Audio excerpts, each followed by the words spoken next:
Hello, Internet. Doc, you with me? Yeah, what's up? What's up? Wonderful. Hello, Internet. Welcome to the game. A Hey, everybody. tabletop talk show and podcast brought to you by Dungeon Studios. Thank you for joining us. So far, we are only 6 disasters into our evening. I am Grom, one of your hosts for the game, joined as always by a man who knows only slightly less medical information than Dr. Google himself, Dr. Pretorius. Well, Doc, how you thank doing? you. Thank you. Thank you. That's so great to know that. I do know more than a Google. I love Well, maybe not everything. Google is the doctor of choice for most people. I certainly know that when I go to see my doctor and I say, "Hey, I saw this on the internet," they are very happy to know that I am Oh, well yeah. researched Oh, yeah. They and are love that super into stuff. that shit. Yeah, isn't that great for them? Yeah, I they must bet love it. they fucking love it. Yeah, it's their How favorite many thing how ever. many people go to bed at night like, I think I'm dying because of something they read on the internet? Oh, let me tell you something. I am 109,000% a hypochondriac. So, well, I'm glad that you are doing well. Welcome everyone to the show. The 0 people listening at home on the internet, and anybody who downloads us afterwards.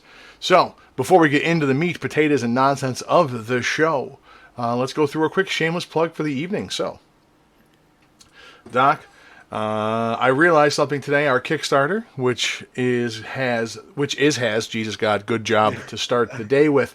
Not enough coffee. Has 13 days left. It is fully funded. We're working on stretch goal number 2, where we need $61 to get Wow. 61 more Wow. dollars gets us that stretch goal, and opens up some expanded content for the cookbook. I realized something though. How in the hell do you get to a number that has a 9 at the end of it? Okay, like Yeah, I what don't. kind of crazy person is putting in their odd ass numbers that would end up at a 9? Not five Well, dollars, not $10. Some random psychopath left that shit at 9. So look, internet, it's real simple. We need to fix this abomination. My OCD can't handle it. Somebody give us at least $1 to even that shit out, or I will go fucking insane. you're so But we would funny. prefer to get more. Obviously, not only do we want to get that 61 to hit our next stretch goal, we'd like to get to the full 35 hundo so that we can have all of the extra content unlocked for you guys. We can have the cookbook, the extra art for the cookbook. We can have a 10-pack of plug and play encounters. We can have extra adventures, more content, and maybe the boss will start paying us. So please be generous. Christmas is over. Don't spend any money on New Year's booze. Spend that shit on us. We That's right. appreciate That's it. right. Yeah, we would appreciate it. It would be awesome. Get us Yeah. going for the new year. So, Doc, I got a couple of requests from producer Josh, who runs Okay. this shit behind the scenes. Wanted to bring up some of our future projects. So I had a thought here. You out there on the internet, you're nerds. You like to play games. We got games. Come on over here, kids. First one's free. Actually, I'm lying. All the games that we offer to our playtesters are free. So if you are looking for a game, sign up to be a playtester and join us. Well, and the thing is too, just come by Dungeon Studios and talk about D&D. I mean, we're a bunch of players and DMs, and you want to meet other players and DMs and talk about stuff, share your maps, and come on by. I mean, Yeah, that's what it's all about. I assure everyone that I spend most of my free time in the Discord ranting and raving about the same shit I talk about here. I don't script this. I just talk endlessly. So you can hear this shit anytime you want if you like the sound of my voice just by showing up in our Discord. But we need playtesters. It kills me. I see 197,000 posts a day looking for game. So either they're all Russian trolls or bots, Or bots, yeah, or right. people are looking to play D&D on the internet. Now I get it. Maybe you don't think playing in a playtest is your thing. Maybe you don't like one-shots. Maybe you want to get into a campaign. I will tell you this. This gives you access to other nerds. And other nerds want the things that you want. You can then find nerds to make your own home games. No, this is so true. I mean, we know Russell, right? Yep. And I was running the monster fights, and these guys from Australia joined the monster fights, and then we stopped running monster fights, and I was like, hey, there's Russell over there, and now these guys hooked up with Russell. So you're gonna meet people here and more D&D, and we're gonna talk about D&D immersion, right? Is our topic tonight. So That is our topic. Well, we really, will that's what we're going crisscross to back here too. right. That's what we're going to start with, and then I inevitably will go off on a tangent, and we'll get distracted, and you'll have to reel me back in. I try my best. I try my best, like a fisherman. I'm just like reel it in, reel it in, reel it in. So, no, and I appreciate that. But like you said, we have spots open for playtesters. We're actually looking for other people to develop content. We just did, to give a little preview of some of our future projects. We're currently working through the tapes for voice actor auditions for some projects we have coming down the pipe. I believe next week we should have a full video to share and more details about our upcoming project where we got and that these is people. called Fables from the Forgotten, which I kind of like. Sort of the audio plays of the death of characters in Enron. I'm very excited about it. I am also excited. Do you want to know why? Why? Because it's some shit that I don't have to do. I'm kidding. I put in an audition as well. Interestingly enough, the feedback I got was that I did it wrong, which is not surprising. But was that it was the same normal soothing Merwin voice. And I'm like, I don't think I have a soothing voice at all. My wife would definitely tell you I do not. But I appreciated the feedback. It made me feel good about myself. And hey, it's the holidays. That's what we all need. And then, of course, we're looking for some other writers, creative writers, skit writers, world builders, storytellers. And I mean, like I said, we are a bunch of fans that like to create too. And we want you to join us this year. And we're doing a lot. So we could use some people. Come join us. Yeah, absolutely. Like I said, come for the play test, stay for the creative outlet, find nerds to hook up with online. Oh, well, I mean, if you're lucky, you can hook up with them. I was going to But say, at the very least, play D&D with them. Let's not get ahead of ourselves. We're not that kind of site. I got to tell you, though, speaking of bots and trolls, I'm definitely a little suspect every time I see a Facebook profile with a smoking hot chick saying, I can't find a game anywhere. And I'm like, Like, that's either a bot or somebody who wants to harvest your liver and sell it on the black market. That's what that is. I don't. Oh yeah. I grew up in New York City. That's definitely what that was. Yeah, I don't think it's anything different. But that's our shameless plug for the week. Just remember, everyone, if you like listening to these kind of discussions about gaming, you like what we do, then like, share, and subscribe on our YouTube. Check us out at our Patreon. If you're listening to this as a podcast in your car, at home, while you're working, or wherever you're at. Make sure you download our episodes, share them out there, listen, enjoy, and I believe most of the podcast apps have a little heart icon for shit you want to hear more of. So tap that shit, please. And if you're out there tonight listening to us on Facebook, I finally figured out myself how to monitor this. Come on, I want to hear you chime in while we're talking. I'd love to hear some comments from you guys out there as well. Be part of the conversation about the game. Please. Yeah, I have mine up as well, so I can stay on top of all this stuff and things. So I'm looking forward to interacting a little bit as well. I'm a little slow on the draw here, so don't think we're ignoring you. We're just old and technology doesn't work for us. But chime in the chat. Please do. Get involved. And lastly, like I said, you can reach out to us during the live show, submitting ideas. You can give us feedback. Any of the channels that we have mentioned, like I said, on our YouTube videos, at our Discord, on our website, dungeonstudios.co, or through our various other outlets. Please give us that feedback and let us know what you think so that we can, of course, first and foremost, ignore your input or shamelessly steal it. We're not above that. But we can't do either if you don't give it to us, so please stop holding out. I'm not a stealer, but yeah, I am. Okay. Well, yeah. Look, man, everybody's got that in themselves. It's undeniable. I'm rapidly working on my top 10 list of DM day one DM tips, and high on that list is never give up free content. So if you guys send it, we'll steal it. So, but moving on past our shameless plug, let's get right into everyone's favorite part of the show: shit that I forgot. So I wanted to start this week, and then Doc, I'll give you a chance if you have anything that you have forgotten. But I completely forgot that I am a filthy mouth breather, that I have a loose relationship with syllables in words, And I say the word so, and pause constantly.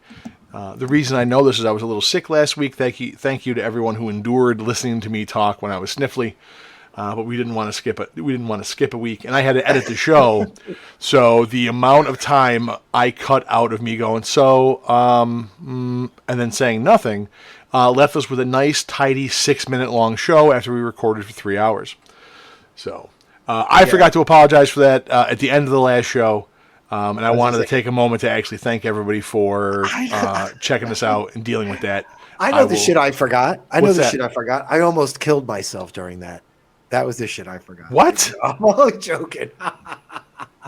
Oh, yeah. No, it's look, it's one of those things.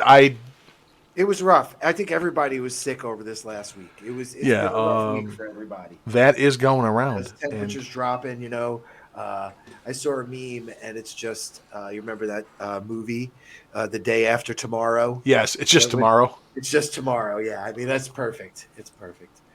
So that's 100%. I live in the blizzard belt. We just got whacked. Yeah. Over the weekend, there's been looting and nonsense and chaos. Oh my. Well, that would be good to end your game. We can talk about that. Yep. I will say, and not to put any social commentary out there, I think my favorite thing on the internet, and I love trolls with a passion, was all the people coming to the defense of the looters saying, well, there's been no power for 3 or 4 days. They just have to feed their families. And the video of the looters in the background of these comments was people carrying big screen TVs through the snow. Right. So right. I hope them TVs is tasty, because that didn't look like he stole no food. So right. Oh, people are crazy. Anyways, though, it does suck. I will say, in fairness to everybody, I totally get it. I've gone through a couple of these storms over my years, and I remember when I was a teenager, we had one, and me and my friend went out with garbage bags, just trying to find a place that was open so we could get ice, because we had no power, and we didn't want all the groceries to go to waste. No, that's great, and I see that as a great adventure idea. Oh, absolutely. Instead of a locale, put your players in just like a natural disaster. Yeah. Well, that's one of the immersion things I have in my notes. Okay. Yeah, I have in my notes. I'm not going to spoil it this early. Sorry. But no, you're good. No, you're already thinking about it. Your brain's working. Dude, you're all juiced up. This. You talked about this as the topic. I've been thinking about it for a while. So. Yeah. Well, like I said, there's a lot of things the rule book doesn't teach you in these games. Everything from the social contract between players and DMs, all the way up to things like immersion and how to really make the game capture people. Some of it is built in. I remember, like a lot of gamers, this is probably a very common first-time thing. When you get a hold of like the rule book, and then the first time you get a hold of the DM's guide, and you just pour through every page, and it's just wonder and fascination. You get ideas. You think about all the cool shit. Yep. So it's I'm gonna use this. I'm gonna use this. I'm gonna use this. Oh yeah. Yeah. Why didn't I think of that? It's great. So, speaking of gamers and cool shit, let me ask you, Doc, how'd your week in gaming go? Yeah, my week in gaming was a little bit slow. We did have a play test for the Briny Botel, our murder mystery. We only got halfway in. It was perfect though. The murder had just occurred, and the players all are witnessing the murder. They're just finishing investigating the scene, and they've discovered something. And then we had a good cliffhanger. Nice. But then that group didn't get to re-meet. Oh, you didn't get together this morning? No, we didn't get together this morning, so that was a little disappointing. Thursday night, I had a drop-in game that I had to drop out of myself, which you ended up participating in, so you could talk about that. I did. Well, that was actually my only gaming for the week. All right. Yeah. So, did you get together with either your Chronic gamers or with the girls? No, the next day after the drop-in Thursday that I missed, that next morning I did a Misty Tower playtest. Oh, how'd that go? And that went really well, and we're going to finish up this Friday. Wonderful. Yeah, that went really, really well, and those guys are really enjoying that adventure so far. So Good. that one looks all sewed up. Well, let me ask you a Very question though. excited. I did not have my weekly game. We took it off because people had families or lives or shit. Right, right, I don't right. know, some nonsense I don't have to worry about. But I took the time to start really getting into rewrites, which I hate, and revision, which is Oh, my that's least right. favorite thing on the planet. So I felt like I was taking a chainsaw to my baby, is what it felt like. No, But that it's was great. good. No, that was great. I came up to the Discord, and your comment that day was just someone chopping a Stack of paper with papers. stack of papers with a chainsaw. It was great. I loved it. I was like, Yeah, oh it boy. was wonderful. So that's what I did, was a lot of that rewrite stuff. What I was going to ask though, and I realized this from mine, after our original playtest, I realized there were a lot of things, and I think this is a very common thing if you're writing down DM notes even. There was a lot of things that I knew how they were supposed to work in my head. I had mechanics for it, and it never ended up on the page. So Right, right. if somebody else had ran it, they wouldn't have had all that stuff. So that's one of the things I was going to talk to you about. I got through. I'm like, yeah, I got like 28 pages of revisions done, and I realized that's only a third of the material, not counting all the supplemental stuff like changes to monster stat blocks and some of the Right, right. Yeah. appendices. But I have revised, I think, enough that I could comfortably hand it off to a DM, and they could run a 4-hour session and probably not run out of content. Because I Right. think that's how we kind of worked the timing of it out. Felt like mine would break down into 4 parts. See, I'm doing ums again. Damn it! I wanted to get away from that. You That just is gotta like tally such a bad yourself or habit. something. Start Well, counting yourself. there is a comfort, and people become aware of those things, and then I think they are able to fix them. Oh I man, just did it again. I did it with a pause and again. poor brother Jordan. When I was in high school, brother Jordan, I think he got up to 95 in 45 minutes. And the whole class was tallying. We would see if we got the same number at the end of the class. It was bad. What's funny is I'm one of those people that it makes me very cringy when I hear people use the same word. I'll pick on Critical Role because everyone has them on a pedestal, so fuck those guys. I watched an episode, and apparently the word clock, I clock them, I clock that.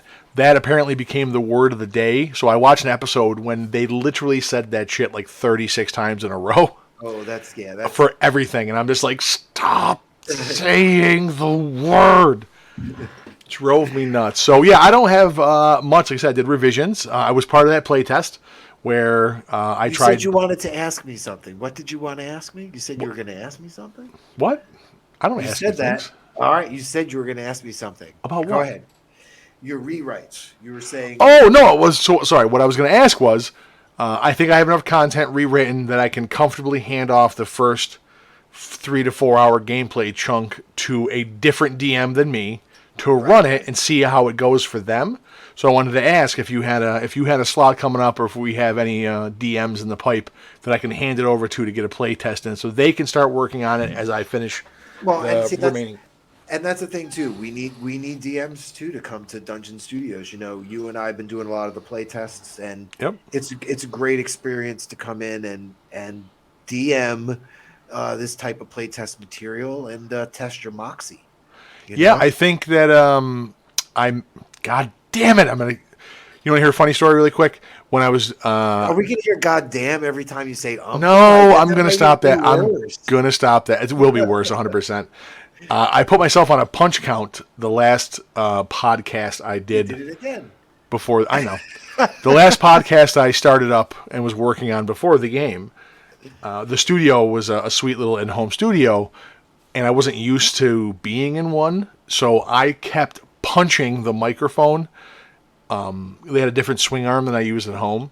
I kept punching it, and I'm like, dude, if I punch it 10 times tonight, we're done. I can't keep going. And I would sit in my hands because I'm a hand talker when I get going. All right, So, all right. all Now right, well, here's one for you. Just yep. I was a Toastmaster Have you ever heard of the Toastmasters? I have heard of Toastmasters. Okay, I'm a certified Toastmaster, Very good. and they talk about the and this is one for DMs. This is a trick for DMs too. The one thing they talk about, if you're a big person, is to actually slow down and do some more breathing, and to think of your words. Take a pause for thinking. Yep. As you're breathing, and to try that as a quick remedy. That's good. Something to think about, Merwin. There, take a little more inhale from that lower diaphragm. You know what I'm talking about? Yeah, I do. I do. You know? I also take a lot of necessary pauses, but yeah, it's a speech pattern. I got to work on that. I will say I tried to help my youngin' out. She was in the musical at school, and I keep getting on the enunciation thing. Clearly, I know that I drop syllables and mush words together, and I'm trying to help, like we all do, help your kids avoid these mistakes. And I said, you have to speak slow enough that you sound weird to yourself, but you actually sound normal to everyone else. I had said this every time she's done a production since she was in like elementary school, and I get the same okay.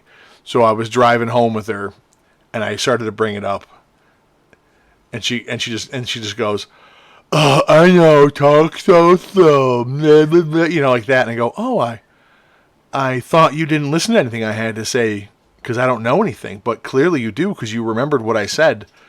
And then my kid just slated me. She goes, yeah, I listen because I'm here, but I tune you out because you're boring. I'm like, oh God, this is why lions eat their young. Ooh, that hurt. That was a kick right in the ego. That's right. I tell my daughter that she has to speak common to everyone. Oh, instead of her own language? Instead of her own language. Please talk common. I don't understand what you're saying. That's a good way to put it. See, Yeah, I would do better. Everyone understands you. You're right. I would do better if I followed my own advice. The problem is I get going, and as my mind is shooting around to 10 million things, and I'm thinking about what I'm going to say next and trying to listen to what you're saying, I manage to speed up incrementally or just all at once. Right, so I get way out of whack. I used to hit you in, and then you hit into the zone. Yep. And you hit right into it. Bang. Yeah. And see, you were a teacher. I am a instructor for a few different disciplines of things. And when I would teach classes, I would always make the joke at the beginning that feel free to throw up a caution sign or a stop sign if I start going too fast. I always got a chuckle out of that. So, right. Yeah, I don't have much in the week of gaming except the playtest stuff, which I tried to be gentle to our DM. But I do think I broke the game in a few ways, which was what you're supposed to do. Again, that's part of the playtest is to see if the players break it or not and how it works when it gets broken. Yep. But so instead of having any really good stories, I had a little bit of day one DM advice that I wanted to throw out there. Like we've been talking about, things that we have said. For all you out there that are thinking about being a DM or just started and want to quit, just run the games. Don't judge yourself on what you know or how good you want. Just get all that shit out of the way. Just run the game. Yep. The only thing that matters to you when you start is the players interacting with you and each other? Are they laughing? Are they talking and having a good time during the game and after the game? That's it.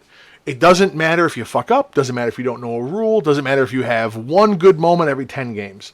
Just start running the games. This was the thing I actually forgot, or at least didn't cover enough when we were talking about the DM problem last week, because we had a lot of stuff going on, and I was sick. But they said, well, there's too many rules. It's so complicated. It's a bear. No. Look, you'll figure all that shit out. And if your players don't, if your players know the rules, great, you're learning, and they will be thankful that they have somebody to run the game. Because unfortunately, running it is only as fun as playing RPGs if you're a certain kind of person. I think a lot of DMs run very good games, but they don't enjoy it as much or in the same way they do it when they're a player, which is unfortunate. So it just takes a certain kind of person to be a forever DM and be happy about it. But just run it for your players. and maybe someday you'll get somebody who'll learn, teach it, teach them what you've learned. That's awesome. But just go out and do it. And I'll tell you one thing. All your fuck ups and all your amazing moments will end up being fond memories that you and your buddies talk about for years afterwards. We all remember the time we got triple 20s and killed a dragon because we were using that stupid rule because we were dipshits. People talk about the game being, it's a group storytelling game, blah blah blah. Well, it is, but there is a water cooler social aspect to it that you remember too, that you remember things. We had a big reunion back in '94 with everyone I had ever played with since the '80s, and we all got together in the Poconos at this house. I mean, it was a great time. Yeah. And not even the game aside, just the good friendships that you make and everything else. Yeah, well, that's the thing that is most important about it is all that stuff, it builds over the years and everyone gets better at it. You can be a bad player, you can be a good player, you can, there's 1,000 different ways you can go, but if you're not doing it, you're missing out on a whole lot of fun. One of the things that I didn't want to get into because it's been covered a million times is different kind of player types. The social person and the general, all that. People have done that shit to death. My version of that is coincides, or my version of that stuff is the player alignment, which I have one to share tonight. Oh, good. I was hoping you have another one for us. Yep. I have a mini story that I'll tell before we get to Shark Rodeo. Is that what you're talking about tonight? Yes, the Shark Rodeo is our story for tonight. I cannot wait to hear about this crazy Florida shit you're about to tell us, or you're going to tell us later on. But yeah, I have a player alignment that I will share this evening, which has a small story to it. So, but before we get to any of that, before we get any further into our main topic, I think it's time for our visit to the doctor's office. So, Doc, what do you got for us? Oh, excellent. Well, I thought for the holiday, I did some research. And I went a couple branches and I was looking at Santa Claus and Christmas trees and the menorah. So I would like crisscross. Okay.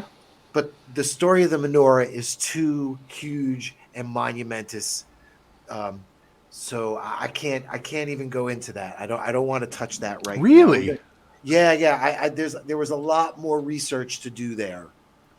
See, I thought the menorah's whole shtick. See what I did there?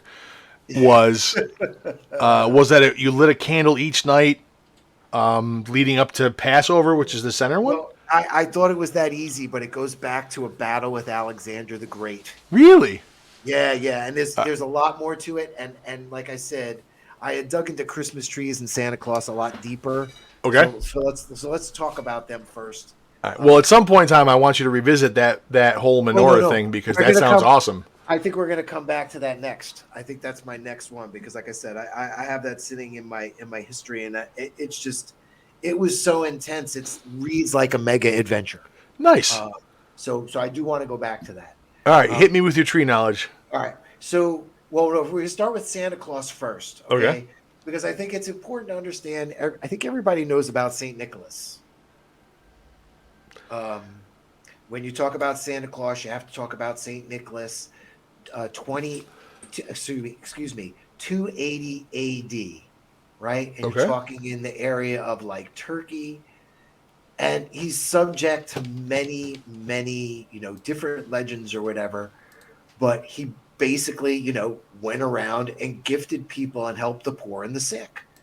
And again, he, spared no expense for, prostitutes and thieves, and he didn't care who anyone was and became famous. And, you think about a time period like 280 AD, the whole world knew who he was. So I think that's important, is that this entity was known by civilization at that time period. So that's kind of really important. Okay. In the Renaissance, of course, it all switches into the Dark Ages, and then we sort of forget about all that stuff and the Protestant Reformation, and it's all, bad news. And it's funny because a lot of it really comes back to the colonies in America. in the 1770s, a New York newspaper reported Dutch families gathering for the anniversary of St. Nicholas's death for the solstice, the winter solstice. Okay. So you think about that formation too is about the same time as Thanksgiving, right? Uh, giving thanks, and then this thing comes along with these, reported ethnic groups in the Americas coming together. Um, then, of course, St. Nicholas, we're talking about Santa Claus here, right? It's not till the 1840s when, industrial revolution and gift giving is starting, right? Of course, right? Okay. And that's the first images of Santa Claus. Like modern Santa Claus? Yeah, 1840. Now he's doesn't get in his red till Coca-Cola decides to put him in red, Well, that's their color. right? So they kind of get their branding in with him along the way during that period. But it's in 1841 when there's a life-size Santa Claus model set up in a store in Philadelphia. They hadn't even thought of like, let's put a guy in a suit. Let's make a statue. Wait, 1841, that's pre-Civil War. Correct. A Okay. life-size Santa Claus model. And then my source says it's only a matter of time before they started using people. And then by the 1890s, the Salvation Army. Now I didn't realize this. You always got the guy with the bell. A little bucket. Okay. That did start in the 1890s with unemployed actually getting dressed in Santa suits. Really? And that really solidified that whole Santa red suit with Coke had implemented the red suit. And then when it was like, hey, we got to rent these Santa suits, what color should we make them? Well, they're red now in the newspapers. So that whole thing just sort of skyrocketed. Really? So I've heard other things about the origin of Santa Claus. Go ahead. That no, the well, so I just saw. I love this every year, and people bring this stuff up, and I was watching it. I got sucked into a TikTok hole, or Facebook Reels. I don't have TikTok, but of a Christian debunking, well, supposedly debunking someone talking about the origins of Christmas and whatnot. And I always love the absolutism of it. Like it's not possible that there can be multiple things going on at once. It can only be the thing you want it to be. Right. And both guys make points at different times in the original video and then the rebuttal. And I'm like, well, you're both kind of right. But anyways, the origins of Christmas. I just listened to a whole series on the rise and fall of the Roman Empire. Right. They had rites and rituals associated with Sol Invictus, the unconquered sun, and their main god Saturn or Jupiter, or Saturn or Yep, you're right on Zeus, right? Yep. Saturnalia. And then when Christianity took over, they obviously wanted to ease the pagans kind of on in. So they co-opted a lot of those time frames because then it would squash the pagans being able to worship those times. And then history is written by the victors and the survivors and whatnot. So what you see is that slowly it begins to take it over. So I have a excellent, interesting little game segue for that. So. Well, can I do my Christmas tree? Yeah. Christmas tree, crisscross over to Christmas tree. Yep, I'll get back to the game thing at the end. Go ahead. All right. So it's interesting because you did the lead in. That's what they really talk about. That goes with the winter solstice celebrations, and that almost every culture in the world through history pulls out some type of evergreen plant during their winter. Okay. As a sign of. We want green back. Yeah. So that's sort of something that's been with us, for longer. Goes back beyond even Egypt, according to that. And then there are lots of countries that like to claim the birthplace of the Christmas tree. So I think that's really kind of interesting. Well, I mean, it's got Lat- to come from a place that has trees. Like, well, Latvia and Estonia both okay, claim to be the first Christmas tree to traditions 1510. Okay, and okay, Estonia goes back to 1441 with documentation. So I guess that gives them some clout. Um, okay. Most people always see it as a German um, based thing. Oh, Tannenbaum. Right, right. And the reason for that is because of German immigrants actually embracing it in the Americas again in the 1840s. Now, the other thing that happened in the 1840s was Queen Victoria and Prince Albert set one up. Okay. And there was an illustration done. It got in a newspaper and it went around the world. And then supposedly it was actually the East Coast of America in the 1840s that totally bought into it um, because really it had been considered pagan um, in the Americans, as sort of being more like a Native American. Um, I'll back up a little bit too. You know who's credited for lighting the first Christmas tree? This one got me. The first person to put lights on a Christmas tree. Oh, well, I know that they would put candles in the fucking things originally, right? Right, right, right, right. That seems like a really bad idea, by the way. But It does. It does. Who was the person who did that? Who do you think did that first? Who gets credited for that? This see, is a I good one. thought that was the Dutch that did that. It's actually credited to Martin Luther. Really? Yes. Yes. Isn't that interesting? And then, of course, um, with the dawn of Thomas Edison and the electric light, he jumped on it. So that way, that it had to happen. Now, the other one that's really popular is in New York, the tree in Rockefeller Center, Hmm. which I thought is really cool. Um, the tree was actually brought to Rockefeller Center. Um, it's interesting. The first one was brought without fanfare. It was actually there for workers. Really? Yes, yes. And that's also actually the same for the ball in Times Square. Alfred S. Ox, the editor of the New York Times at the time, his newspaper was running by immigrants, Irish and Italian. So he had a celebration in Times Square for New Year's Eve for immigrants. And that's how Times Square New Year's Eve really got a super boost, became what it is today.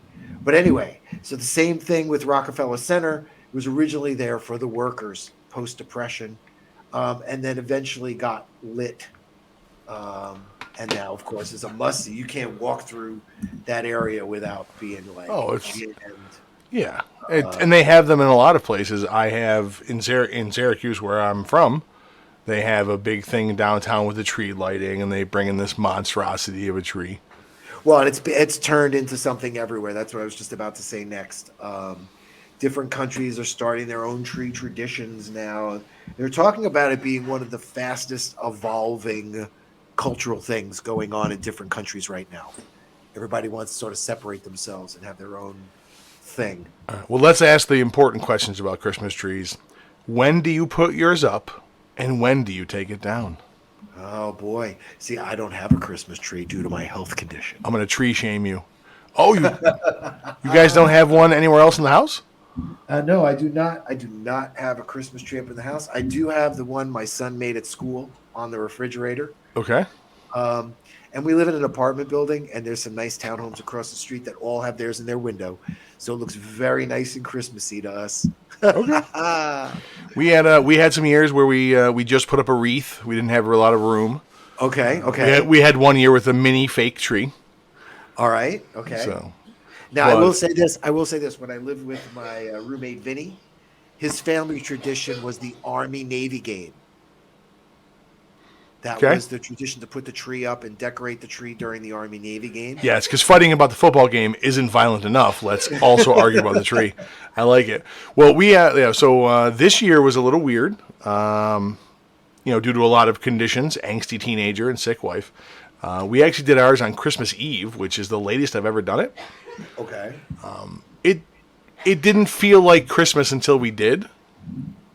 And then it had a nice Christmassy kind of glow to it. And, so usually I try never before Thanksgiving. I thought I was waiting for some of you to chime in with that, and I was going to drive to wherever you are and hit you in the head with a mug. No, definitely not. Definitely not. No, that's not. However, I have my own Christmas tree shame to admit to. I allowed my wife and daughter for years to decide when the tree went down, which led to us having many years where we had a February tree.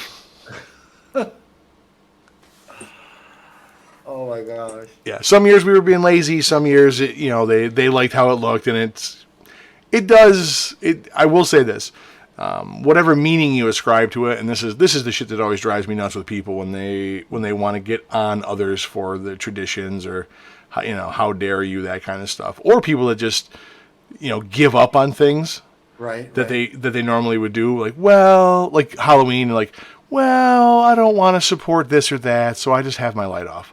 Give the candy to the kids. Come on, stop being a miser. But here's one. In Catalonia, here's a good one for Christmas. Yep. Like I was saying, there's different ones. They use a hollow log, right? It's got a painted face. Families bring to the homes, and children are expected to care for it, wrapping it in blankets, giving it food and water. And then on Christmas Day, it was hollowed out because it has presents in it. And then they beat the back of it so that it poops the presents out of its butthole. Out of this doll. Is it a doll? Oh, okay, that was a log. It's a doll? It's a log, but it's painted like a person. Oh, okay. All right. Right. I thought I missed something there. I'm like that creepy elf on the shelf shit. Like, who the hell needs that little narc hanging out in your house? No. It's like, well, I guess it's kind of in that kind of thing. You're supposed to take care of this log for a while. It's kind of weird. Now, do you have anything, we always talk about putting these in your game. Yeah. Do you have anything like this in your games? I don't have anything like this, I don't think, in my games. So a couple things. My original thought when you kindly redirected me slightly earlier, is I have a thing in my game about co-opting religions. Okay. And it's one of the things that was kind of inspired by the Christmas tree, Christmas Day kind of pagan to not pagan thing, right? One of the things was the idea that if you tell a lie enough times, eventually it becomes the truth. At least that's what everyone thinks. Right. So that's exactly, like I said, that's exactly the thing with the co-opting the pagan holiday, turning it into a Christian one, is you just keep saying, no, this is when Jesus was born, totally his birthday. Over and over and over again, you rewrite your holy books, you rebrand and do new marketing, kind of shit. Right. Eventually, you get to a point like we're at now, and mind you, it's only a few hundred. It's only been I think a few hundred years. How far does it go back? Maybe 1,000 years. A lot of people don't know that it was kind of a co-opted pagan holiday, that information is faded. It's almost like it never was. Right. The lie has become the truth. I'm not saying that it's wrong before anybody who's religious comes after me. Potentially, if this is an accurate telling of history, it's co-opted. But I've had that concept in games before because I like that idea. And then, I've done it a couple of different ways. I did it in an old campaign when I was younger, where the god of deceit has wormed his way into the god of order and justice, wormed his way in, and has just slowly, little things, little lies, little tweaks, what about this? No, it was always this way. And actually turned a sect of this good god into this unyielding crusade, which is ruining the good God's name. because they just had their religion co-opted a little bit over the time playing the long game. And then I have that as a theme in my novel, as well as modern Right. games. I use that all the time. The idea of rewriting things, Okay. and the mechanic I use in the novel is that every year the faithful, the people who believe it, they have to earn their currency called desats. They have to earn this religious currency, but they're required every year to spend 3 of them to get a new shrine and to get a new holy book. Now they're not allowed to read it, but they have to buy a new one. This way the church puts out new information. They don't know what's in there, but they have Right. it, and they spend all their religious currency. So they don't have any indulgences to buy, but they're constantly reaffirming their faith by doing this. This is what their whole year is based around. But the book changes every year. There's a new printing of it. So the small town priests are reading the lessons from the book and teaching from the book, but it's different than it was a year ago, 10 years ago, 20 years ago. Mm-hmm. But no one realizes it because nobody can read it. That's one of the big things with the Reformation and like you were talking about, all of these religious upheavals and changes and whatnot, co-opting, is that for a lot of the history of it, people couldn't read the book. Right. Right. They were No, reliant absolutely. on what people told them. So Yeah. it wasn't like someone could go and grab the pile of loose parchment and go, hang on a second, I don't see anything in here that says Jesus was born on Christmas. Oh, that's not in your book. They couldn't read that shit. They had no idea what was in there. It was whatever the priest said. And how many times in real life has someone told you something and you're like, I don't think that's right, but I don't know that it's wrong enough to challenge it. Yep. And absolutely in that time period too. Oh Absolutely. yeah. That's also that's a topic for another show. But the idea of simulating madness or intentionally gaslighting players to create a feel, Oh yeah. and that's one of the ways you could do it. You give them some piece of lore or history, and then you bring it up later, and you describe it a little bit differently, and you don't tell them that it's wrong. You let them think they were wrong, and then maybe it bothers them, maybe it doesn't, Right. and it I like that. you kind of drive them on their way. So. Very interesting. Yeah, I like the like I said, I like that. I like conspiracy theories, and let's be honest, the Christians what's up? the Christians What's up stealing with the this pagans' family? holiday, kind of a conspiracy theory. Yeah, we got the McGinnis family on Facebook. What's up? Hello, First hello. comments. What's up? I like it. So, all right. Well, is that the Q&A for this week, my friend? Yeah, that is the Q&A. And like I said, we were going to go into Menorah, but man, it's Save that? really in-depth. We're going to save that one. Yeah, Okay. I'm going to save that surprise. Yeah. All right. So before we get into our main topic, it's just a quick reminder to everyone: if you like what you hear, you enjoy the show, please like, share, and subscribe. Check us out on Patreon. Check us out on our website. Check us out on Facebook and the various socials.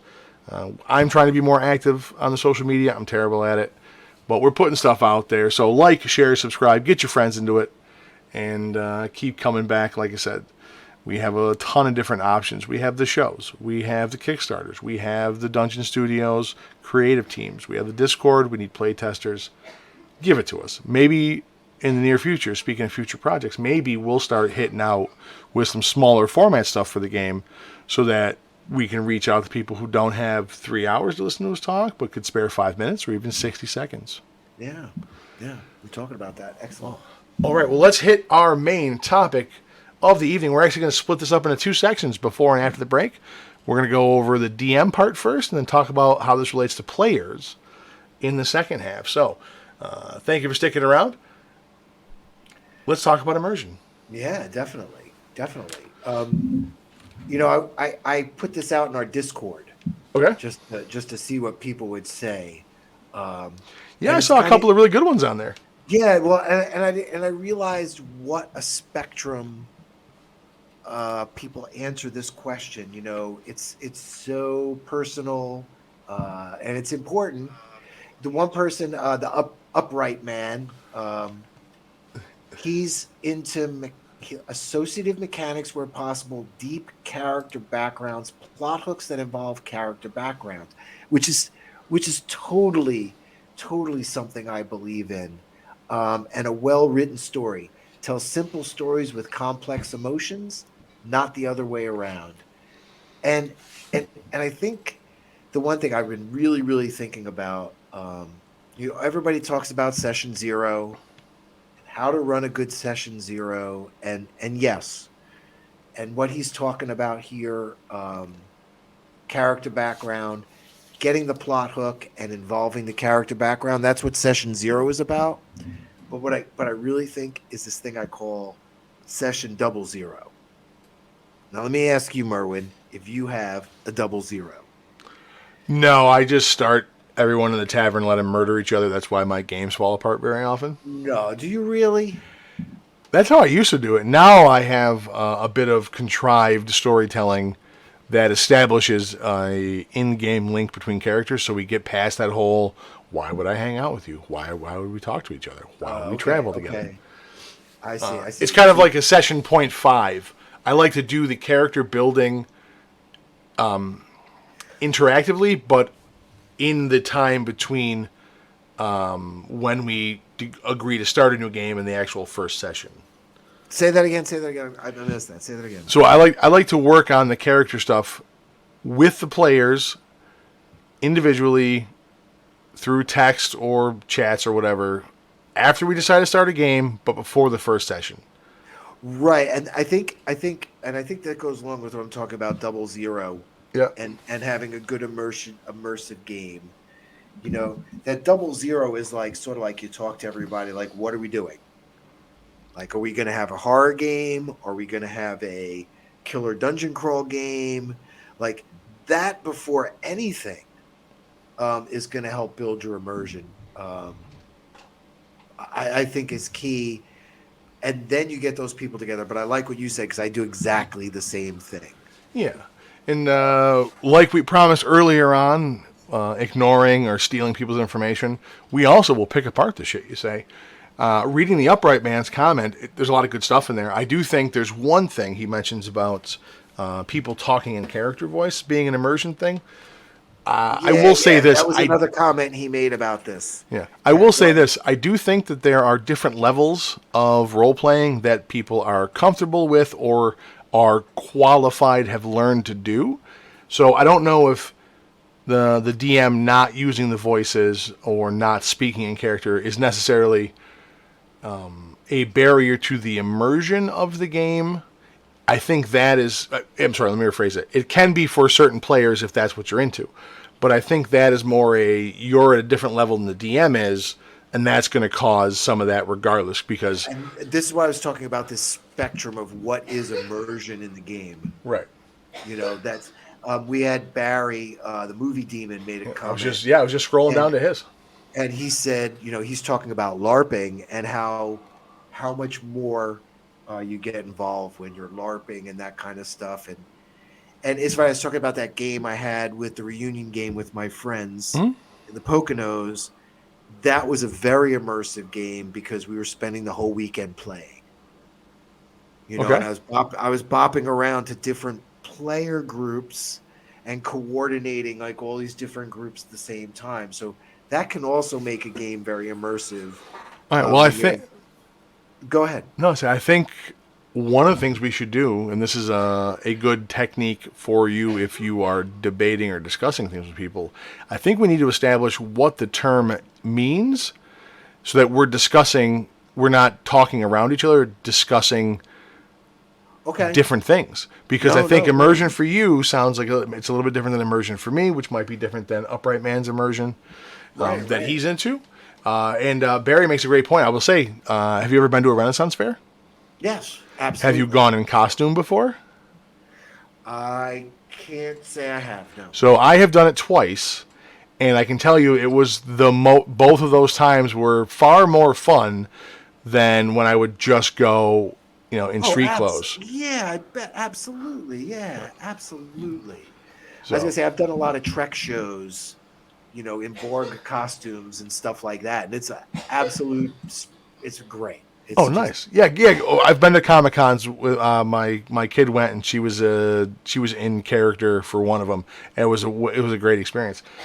We have a little upright man is listening to us. How you doing, sir? He's got a little commentary in here about the voices, but he should be answering in character. That I will agree with you.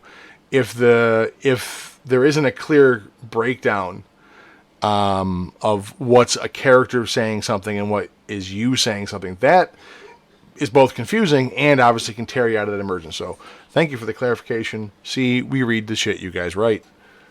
All right. we Well, try. so We let's try. go. Let's start with this. Let's define the terms here. So I define immersion as this. It is the state where the players at the table are into the game that is being played, trying to interact with it in a consistent manner, as opposed to having their attention elsewhere and their involvement and energy elsewhere. So for me, immersion doesn't have to be the voice acting and things. Those are elements of it that I like, obviously, but I've had groups that were newer that the immersion is there. They're into it. They're hanging on every word. They care about the outcomes, but nobody is at the level of comfort or skill as a role player where they have a character voice, or like I said, they're acting, really even acting in a character way that's separate from kind of how they are as a player. Right. So that's what it is for me. Is maybe it's more engagement for me, but it's people being into it because they want to solve the problems. They want to win the scenario, if you will. They want to be a part of what's going on. That's the immersion for me that I was thinking of when I came up with the topic. So what's immersion for you? Yeah, I was thinking about it in a way that immersion is, how do you not lose your players? Immersion is keeping your players involved and motivated to stay involved with the game, because when you've lost them and they're not immersed, that's when the game gets derailed and everyone else sort of falls off the immersion as well. Yeah. It only takes one, to drop that train. So I think when I was thinking about immersion, I was really focusing how I try to DM wise keep the train a rolling, so to say, but not not railroading them, but just keep the engine moving. Huh? So everyone does stay focused. I talk about my 3 R's, right? Yep. Be Some of the best advice I've ever heard. relaxed, be relaxed, be ready, and roll. And there's a point where if that's not happening, you got to stop and see why that's not happening. Yeah. Or you lose that immersion, you lose that train. All right, so we have some things in common about the idea. It's people being engaged with the game and not being pulled away from what's going on. Correct, And I correct. do think to Upright Man's statement there, and just points in general, I do think that as players and DMs evolve and become quote unquote better at the game, then I think the work required to maintain that immersion certainly can increase, and you can enhance the immersion with things like I have in my list of notes here. With things like your production quality for your game and the voices and that kind of stuff. But I think you can have you can have an immersive experience and people be into it, be immersed in the game, and not have to have that level of production. And that's an area that I struggle with as a builder of games, is that I sometimes get caught up on the production value because those are things that would bother me as a player. It's funny. I've been thinking, you saying this, I feel the same way now that you're saying this. Yeah. Go ahead. Well, I am very persuasive. Let it I've go. lured Let you it, in. let it go, brother. Let All it right. go. Well, hey, look. Well, at the risk of having a list of shit to talk about, I made some notes here. So first and foremost, I think this is just a no-brainer, but you got to put it out there. I think that technology is a double-edged sword in this regard, right? So obviously, players checking out during parts of the game to look at non-game related stuff on their phones, barring an emergency or if you're expecting a problem or whatever, Right. is the worst. The cell phone is the best and worst thing ever to happen to the human race, in my opinion. So, No, that technology issue during the game, and I'm happy to say all my crews do not play that. You know, we may have once or twice like, oh, my spouse has got an emergency, I gotta go. yeah. I'll be back in 5 minutes. Those happen. But our crew is pretty good with that. But yeah, I could see that being a crasher. Oh, well, yeah. Well, this is the thing. Nothing. I got another tab open. All that Yeah. going on. Well, that's the thing. So in person gaming, the phone is the worst, and I'm adjusting to people using digital tools and having it on their tablets, and I feel much better about that when I'm doing something that's science fiction or cyberpunk or futuristic than when I'm doing a fantasy game. I don't know that the benefits of it outweigh the negatives of everyone having their face buried in the tablet. And I didn't think that I would care about this, but if I'm sitting around a table with people, like I want them to roll real dice. And I have my home group right now. They're great. Like you said, the new new players had some high moments. The table has been great. We've been going for a while. They're all sick of me because I don't give out levels or magic items, but a bunch of them use digital tools sets for their characters and everything, which is great. And they'll look up stuff during the game and check rules, which is wonderful. But there is something when you're trying to put information out there or have a scene with people and their eyes are down to the tablet pushing buttons. Right. And it's right. like, oh, just fucking stop. I get it. I get you got to do that. So I think technology it's terrible. I think eventually, like I said, when technology gets seamless, like we talk about the AR thing. When you don't have to hold yeah. your cell phone or tablet in front of the AR ticket to see the building, you can just everyone shows up, you put on your very comfortable little, glasses that aren't really glasses, and you get the full AR thing and you get the heads up display and everything. Then we'll be at a point where it's worth it. But that's like a completely immersive experience. Oh, You know 100%. what I mean? That's completely immersive. But now That technology and online gaming, right? And I watched a dreadful live play. I won't mention any names because it's embarrassing for them, I'm sure. Where I'm looking at the players in the game, and one guy is clearly looking at a cell phone. Like there's a, body posture, neck, everything just says I'm looking at my cell phone, and I have no idea what's going on around me. And then there's other people that are looking at screens, and they're either in a bad position, or I think they have other windows open, and they're doing that shit where they're tooling around on the internet while a game is going on, not just an online game, for no good that you're just doing for the fun of it. You're streaming it, and it's like you look like I feel like you're trapped here. Like, is this a hostage video? Like, blink twice if you need help. Yeah, just terrible. man. So, but for online gaming, I don't like that's that's one of those things, man, and it's tough because if you're running it, like I can't tell where your eye line is, so I don't know if you're paying attention or not. I think let's talk about immersion too, because you're talking about online game. We get to that VR. Yep. That I think there is a visual component to immersion that's important. Now, a lot of that, if you go back to the OG days Yep. when they first started putting in like the foldable picture diagrams in Tomb of Horrors, right? Yeah, maps That and was handouts and whatnot. I love handouts. that stuff is really, I think, is really part of game immersion. And then technology did add to that. So there's a positive there. I don't want to go into all AI, good, bad, whatever, but AI has been really big visually for my game playing recently. I have to say, even my players going and making stuff on AIs to say, hey, look at this, look at that, and just giving another way for players to be involved outside of the table. And when players are involved outside of the table, they're more immersed at the table. And I think that's an important key to immersion too, is when everybody kind of buys into it.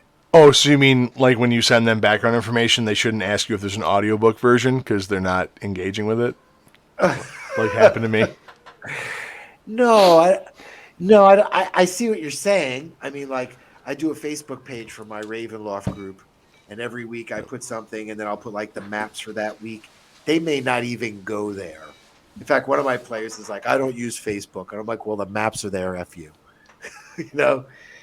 But immersion wise, using that social network, my players can go there and check anything. I even said to them in the beginning a year ago, put your notes right here. You guys can go back and see what was in the treasure chest in the first adventure. Did they do that? No, it would have been a huge boon for them right now. Yeah. I will tell you Right? too, one of the oh go ahead. No. That's what I say. It would have been a huge boon for them right now, a huge immersion tool if they had kept notes on this Facebook page all the way along. Yeah, and I like uh, along those same lines, I think one of the best things that I had going on when I was running the Wolves of Winter, it's one of my campaigns I've written. We would get together for coffee on Saturday in the morning and would usually talk about the prior week session and discuss the events and happenings and whatnot. And that was both good for the memory because I have one like a goldfish. But yeah, it really got people into it and got fired up for that night's session. Well, yeah, and then you talked about what was coming up next, or what was something you guys wanted to do as a group, Yeah, right? that is. I'll tell you, that is a fucking. That's the death of a of story when you have the players like you get something out there that they have to decide on like which way we're gonna go or what we think is happening. Then nothing is a worse feeling than getting back to the table on your game and said, okay, hey, have you guys talked about where you're gonna go? And they're like, oh, dude, I didn't do anything with this game during the week. And you're like, Yeah. fuck. Like, did you even think about it? Lily goes, no. I got a life. Like, oh, dude, come on, man. I mean, so do I, but that's what I have a job for, so I can think about D&D while I'm working. Well, and I think that's another thing we talk about immersion from the DM perspective and doing my Ravenloft. And I say this all the time. I go to various YouTubes and see how they ran adventures and stuff. That makes me more immersed in the module or adventure, which in return, it's like a trickle down to my players being more immersed. Yeah, I can I see that. really feel that that's a big thing. Yeah, I can see that with being a challenge for a lot of people to. Excuse me. And another thing about the DM problem stuff, I think I think people who feel that compelled that they have to run pre-written stuff, like I have to run Strahd or I have to run Dragon Isle or I have to run the new thing that came out. That I can see as being a detriment to creative type people as DMs because nothing is worse than having to do somebody else's material Right, when right. you have your own ideas. And a lot of people say, I think you've said this before as well, that it's heavily modded. You've made it your own, and that was something you had to do to be able to actually play through the modules. You had to have that flexibility. You had to change the content. I know one of my old gamers from my Wednesday game. She's running Strahd and felt compelled to do some stuff in there that's maybe not what I would have done, but it's interesting. So they changed. Strahd's a chick, and so that changes the love story angle a little bit. Right, right. No, On what they're absolutely. doing, and then I do think because men and women are different and they process and they look at the world differently. I do think that having Strahd have a different mindset because she's a woman, however you say that, Right. I think is a good spin on it because there's like this thing. There's some tropey stuff that I would put in there about a dude who was lovelorn over a woman he couldn't have. Like that's a pretty common thing. We've all gone around that, but like I don't know. As a player, like I don't know how chicks think about that. Well, you know what's funny? We did it. I sort of did a different. I took a different twist with that. Was this one cleric, Peace Lily? That's Yep. in the party. I made her identical to Ariana Tatiana, so she looks like Strahd's Love love interest? love interest. So that's hit everywhere. Like people like look at her crooked, or then when they actually meet her, they're like, "Wait a minute, we look like." So it put that whole double thing, and then they're trying to switch. Well, I could play you, and you play me, and so it added a whole new twist into the game, I thought, which was kind of nice. And I That's hadn't neat. seen anybody. Yeah, it was kind of neat. I like that. But definitely that was another thing that added a little bit more immersion to it, because everybody at the table knew that was something I added in as just a little, And make it your own, right? yeah, just to make it your own, which was another thing I was going to talk about, immersion. Um, Having something be like just slightly different or slightly off can be really entertaining. And the one I always wanted to do, and it's sort of a letdown, uh, was an orange goblin. Right. And I was like, Like the oh, hobgoblin. he's going to be an orange. They're going to make this goblin's going to be orange, and he's going to be different than other goblins. And then went there on Google, and it's like, damn, there's a gabillion orange goblins out there. Yeah. But then what I thought was that's what can make your game immersive too.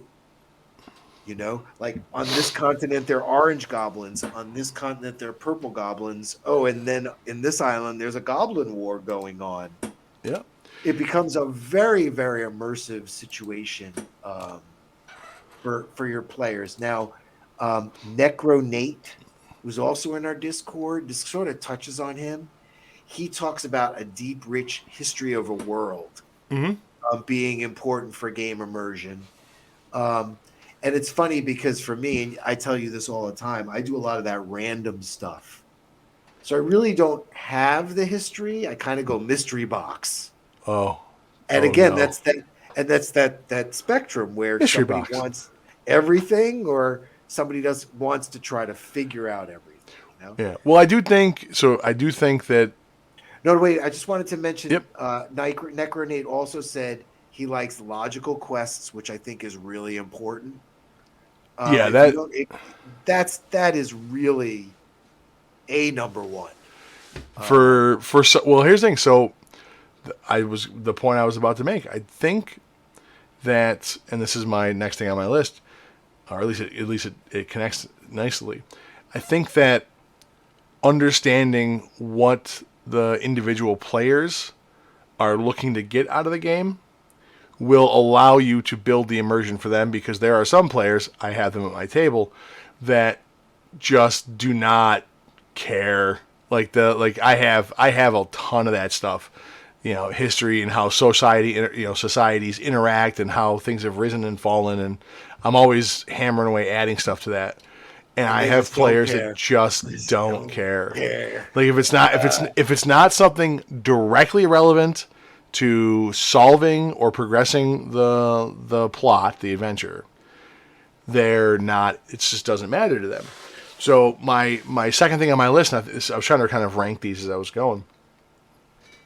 I do think that you need to teach your babies how to do it, right? So it goes, and this all just goes back to, you can reduce it down to the idea of communicating how the game is, so that everyone is on the same footing, everyone's on the same page. But you have to communicate with them and teach them to be immersed, to be a good player at the table. And it's shit like the phone thing. Like, if someone's at your table and you let that shit slide because you're doing your scene with two other characters and they're checking football scores and then trying to show pictures of the game to other people, right? Like, they may just be a dick. Who knows? At the very least, they're showing that the sports ball event is more interesting to them than your game is, which maybe you need to work on your game. But at the end of the day, you got to have a conversation with them, and you you should be working on teaching your players to be good players and eventually kind of do what you do. I have this thing at work where I explain to people, I go, the way it should work is you are working on learning your boss's job, and the people below you should be working on learning your job. And while doing that, you should all also be working on becoming as proficient as possible with your current job, right? And I think that applies here. So your players should learn, take immersion as a singular topic, but gamer as a general one. You got to make sure that they know what immersion is, what you're trying to go for, what breaks it, and then explain to them, like, look, it might not bother you. You might be able to listen on one ear and look at your phone at the same time and have it for some reason somehow not mess with you. Maybe you can do it. I personally can. Maybe you can. But when you do that, it makes this one starts to wonder what you're doing, and then this person starts to check the shit on their phone because you're not paying it, and the next thing, the whole thing fucking falls apart. Yep. And a lot of people go, oh, I didn't realize that. Some people are legit addicted to their fucking phones, and they can't not do it, I was gonna say they don't even know they're doing it while they're playing. That becomes the other issue. I mean, it's definitely a social thing, a social. It's a reflex for them. But so you got to teach them. So teach them what immersion can be, and this thing, man. A lot of people, and you see this with sports and excuse me, with sports. But I'll use a game analogy because this happened with me.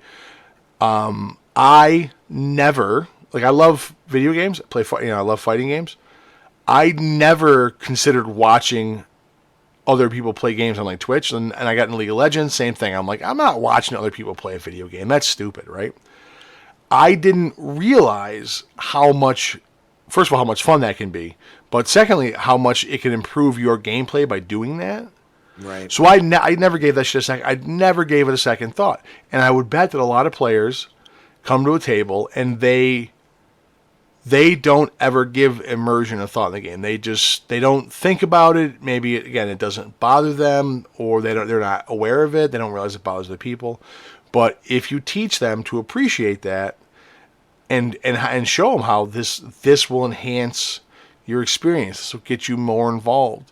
You won't feel like you have those lulls going on. Like, this is a good thing if you're lore heavy.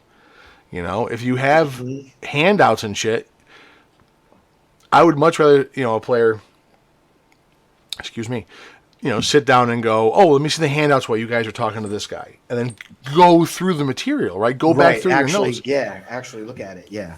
But just like note-taking, just like studying, just like all the RP concepts we talk about, players have to learn that stuff. And as a DM, you should be teaching your babies. You make them the gamers that you want them to be.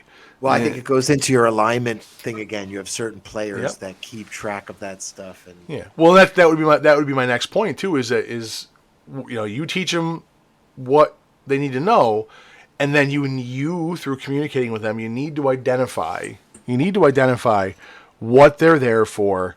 And one of the things that I think is immersion breaking that DMs can do is forcing people to do the things that they're not there to do. So if a player's there for the social element or just to murder monsters, trying to force an elaborate backstory with political intrigue on them, where they have to interact with NPCs, where there's stakes on the line for what they say. If you force them to do that, first of all, it's not gonna work. So you're gonna ruin everybody else's immersion because the person's just they're not gonna go where you're leading them. Right. And for that player, they're like, you've wrecked them. Like, they're on the spot, they're uncomfortable. It's not what they wanted to do. Mm-hmm. No, absolutely. So you got to learn that shit. Next on my list of shit. So with the LARPing thing and whatnot, not that I'm saying to wear a wizard's hat to your game, although it'd be cool if you did. I do think, as a DM, you need to be aware of the storyteller voice.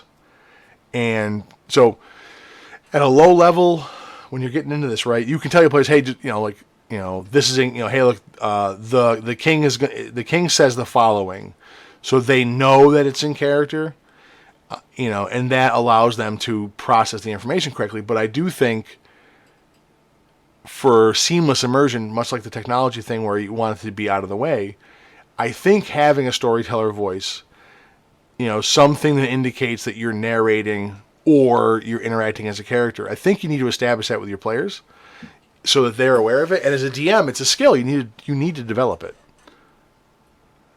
No, absolutely. That's definitely true. So, do you have a storyteller voice? I do have a storyteller voice, but the thing I keep thinking about my crew, we are so much more. I remember we have a lot of DMs Mm-hmm. at the table, so we're a lot more casual. I don't want to say we meta, but they're definitely a lot more casual, and they're already immersed and convinced. Our expectations are on the same page. You know what I Okay. mean? So somebody just mentioned that.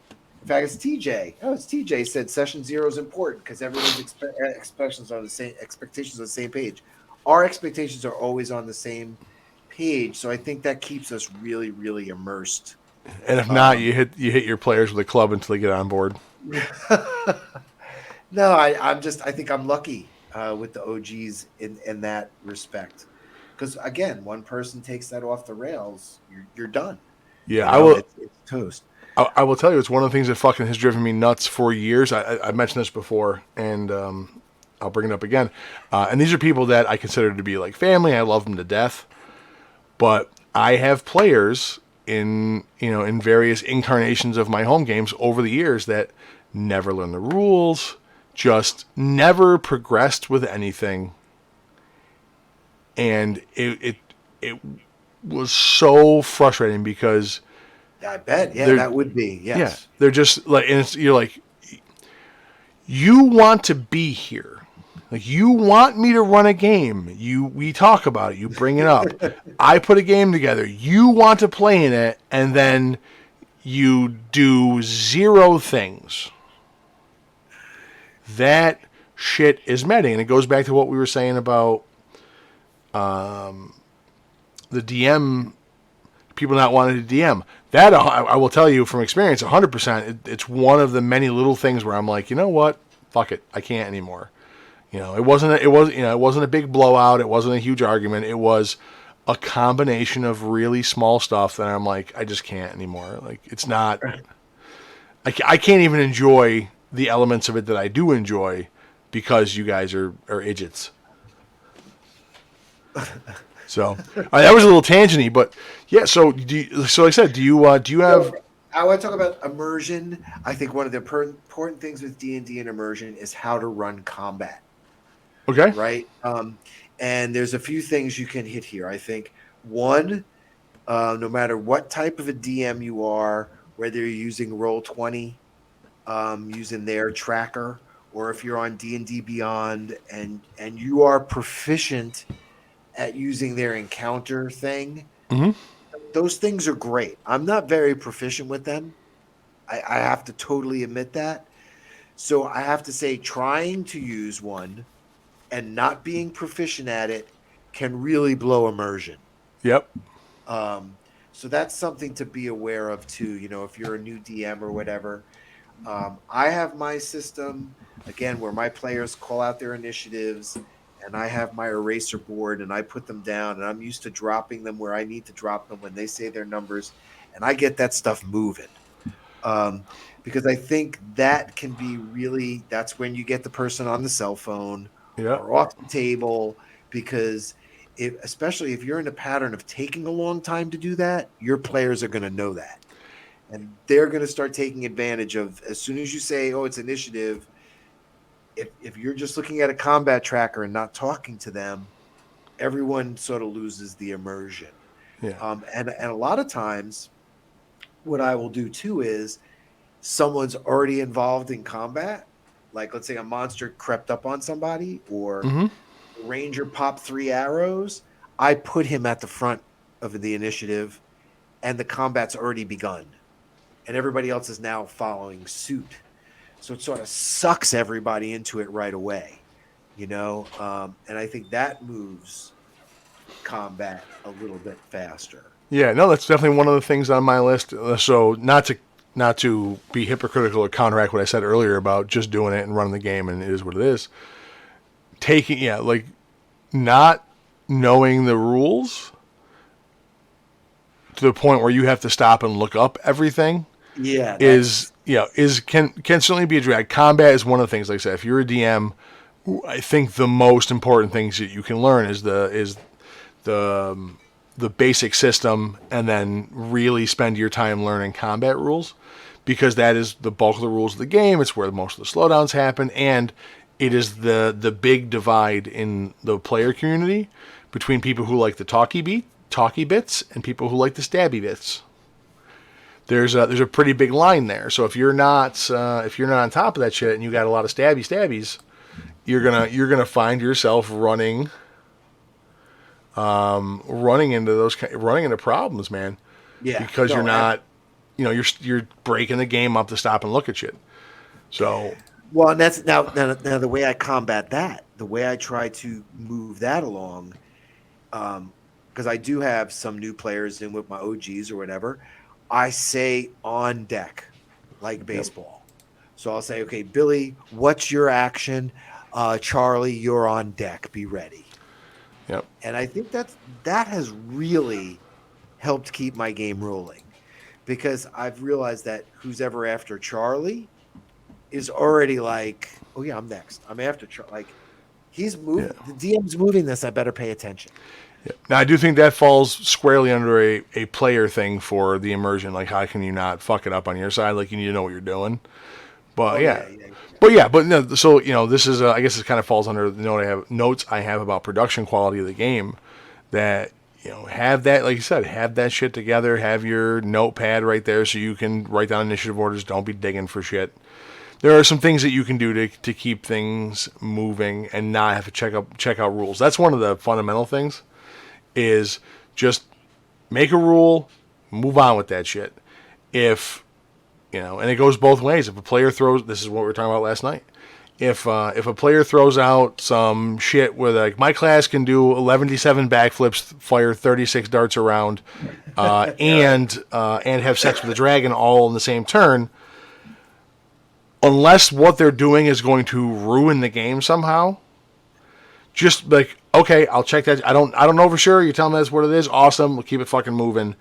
Right. Having the argument about something being broken, or you don't like it, or you think it's unfair, or it's ruining your encounter. Get over that shit. It's going to happen. That's what players do. Players ask you questions and do shit that ruins the game, breaks things up, fucks up your plans. That's just what players are here for. Don't get that shit confused. But, make sure that you have that stuff together. And this is the production thing. Whatever you're doing, if you're doing theater of the mind, be ready to do that. If you're doing battle maps and minis, be ready to do that. And I know people, joke about using, Twinkies and bottle caps and gummy bears and everything for miniatures. In a pinch, great. Don't not run a game because you don't have all the shit. You better have all your body caps and gummies ready to go. Yeah. But yeah, be ready to do that kind of stuff. All right, I got a couple more things here, then we're going to get into story time and move into our break. So, I will say this. So, we've been talking a lot about our modules and writing styles and what information to have, and the talky bits when the fluffy descriptions for players and whatnot.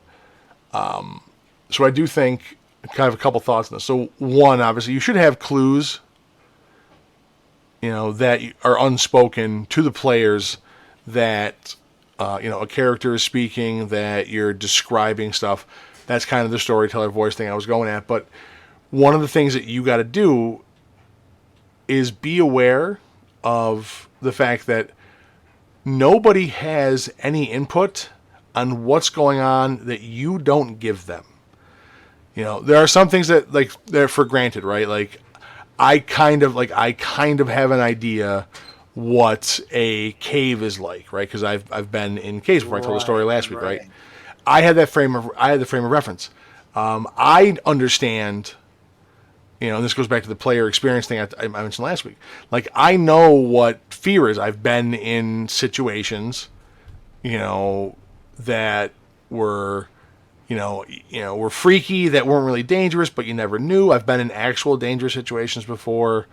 I have that kind of experience. But you don't know what your players know. And if you're younger, this is a huge thing, that you don't have a lot of experiences with.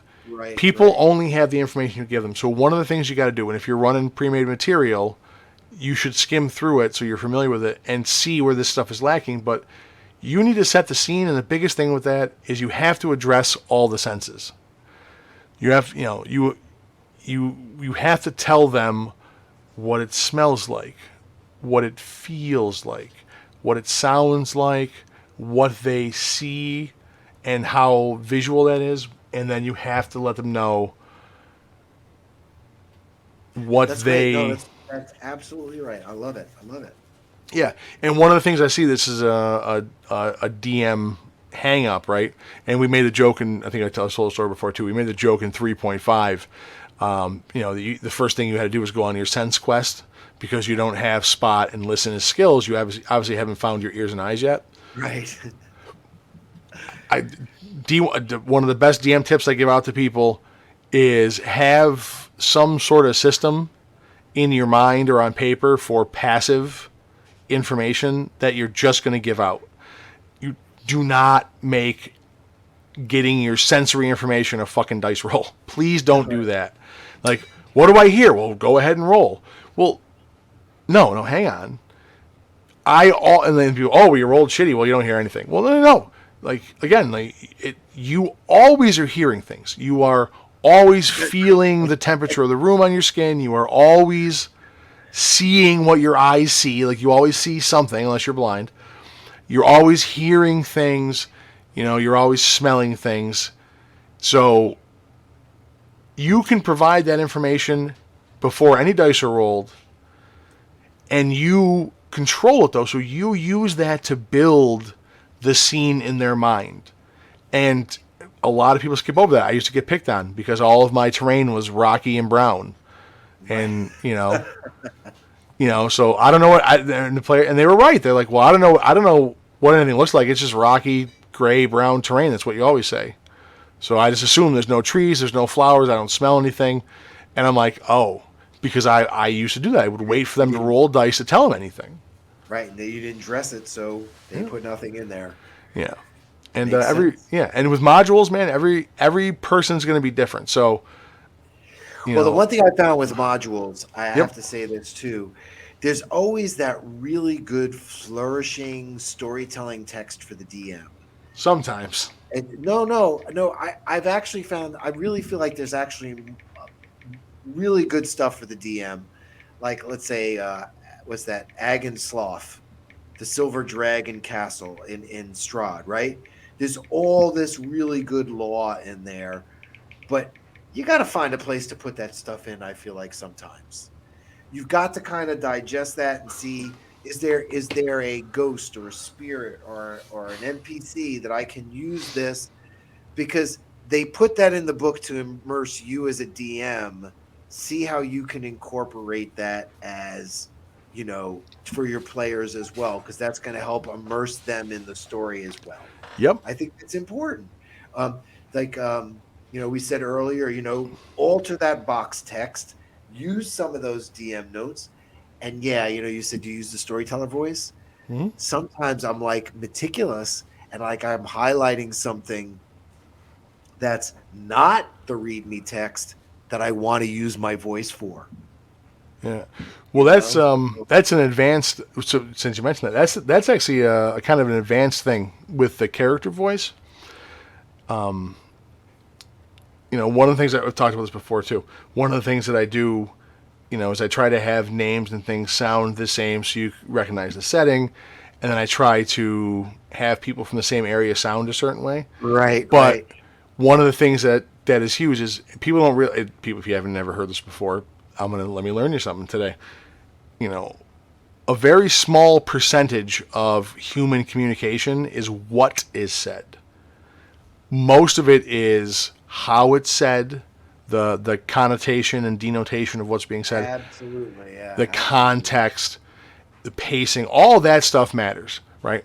So I have an advantage over some people. I talk for a living, and I talk to people for a living, and I hear it at different points and times during what I do for a living, and I try to be aware of that when I'm talking to players, and this is back to Upright Man's point earlier.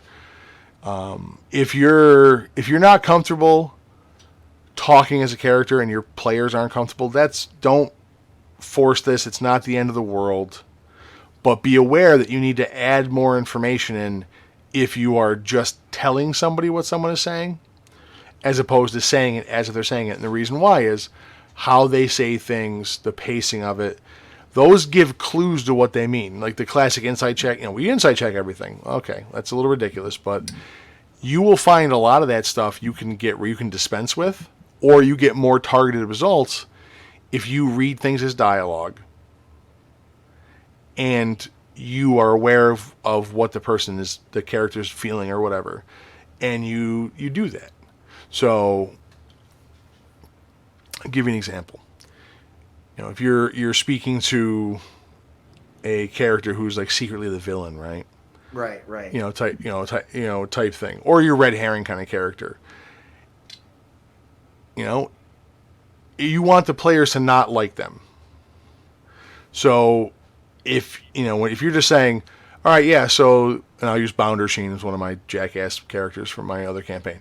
Yeah, Boundersheen just tells you guys that, the bounty on the wolves is 2 silver per pelt. If you happen to find one that's eating people, it's 50 gold. And that's what the town's offering to deal with this wolf problem. I've given you no clues in that to how that character feels about it. So you don't build a connection to like, oh, well, fuck this guy, he's a dick. Or, okay, he sounds pretty good. So if you're going to give those lines, though, which I do in the game, he goes, oh, the bounty? Well, it's 2 silver a wolf. And if you happen to find the man-eater, it's 50 gold. But that's what we're offering for this nonsense. So there you go. Those context clues, the ways things are said, you immediately go, oh, well, this guy doesn't fucking give a shit about this. What a douche. Like, people are dying, supposedly. Why the fuck is he an asshole about it? It prompts all those things. So if you're not comfortable doing the in-character dialogue, or your players aren't, then you as a DM you'd read the text and be like, and just so you guys know, he says it. He says it in a very dismissive way. Doesn't seem like he is really putting much stock in it. And when he mentions the part about a man-eater, you get the very strong indication that he doesn't think anyone's going to find that. So now at least you've given them the context clues, even though you didn't do any of the inflection kind of stuff. You still give them the clues. Be aware of that kind of stuff. And then again, they either won't need to ask you for an insight check where you would give them that same information, or when they do, it'll be say, okay, well, I want to make an insight check. Do I get from what he's saying that he doesn't believe there is a man-eating wolf? Hey, go ahead and roll. Whereas if you just read the text flat, you don't give any context, you don't give them any context information, they're never going to figure that stuff out. So there is an important thing with that. All right, so set your scene. Last couple things here, really quick.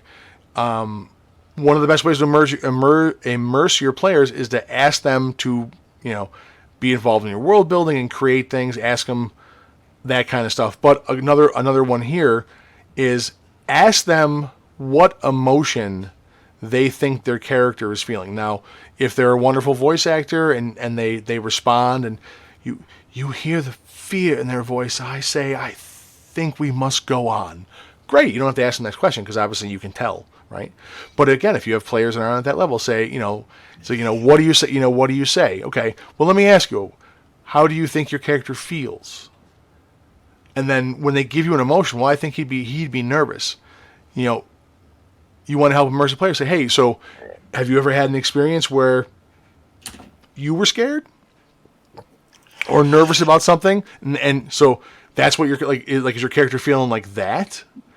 Right. So, yeah. Okay, so good, cool. So you know what your character's feeling. So keep that in mind when you're making your choices. This is your teaching. This goes back to teaching your babies. So you've been afraid. You've been in a fearful place before. Great. So you think your character would be afraid? Awesome. So think about how you felt. That's how your character feels. So when I ask you to make choices about what happens next, remember that and kind of use that to shape what you choose to do. No, it sounds great. That sounds great. I do something similar. Okay? Um, I especially on Beyond, I play a lot of online. I will go into characters' sheets when we're not playing Mm-hmm. and add stuff in there that I want them to see during the game. And especially, those players that don't tune in Okay? and then they come to the table like, "Hey, can you double check your notes?"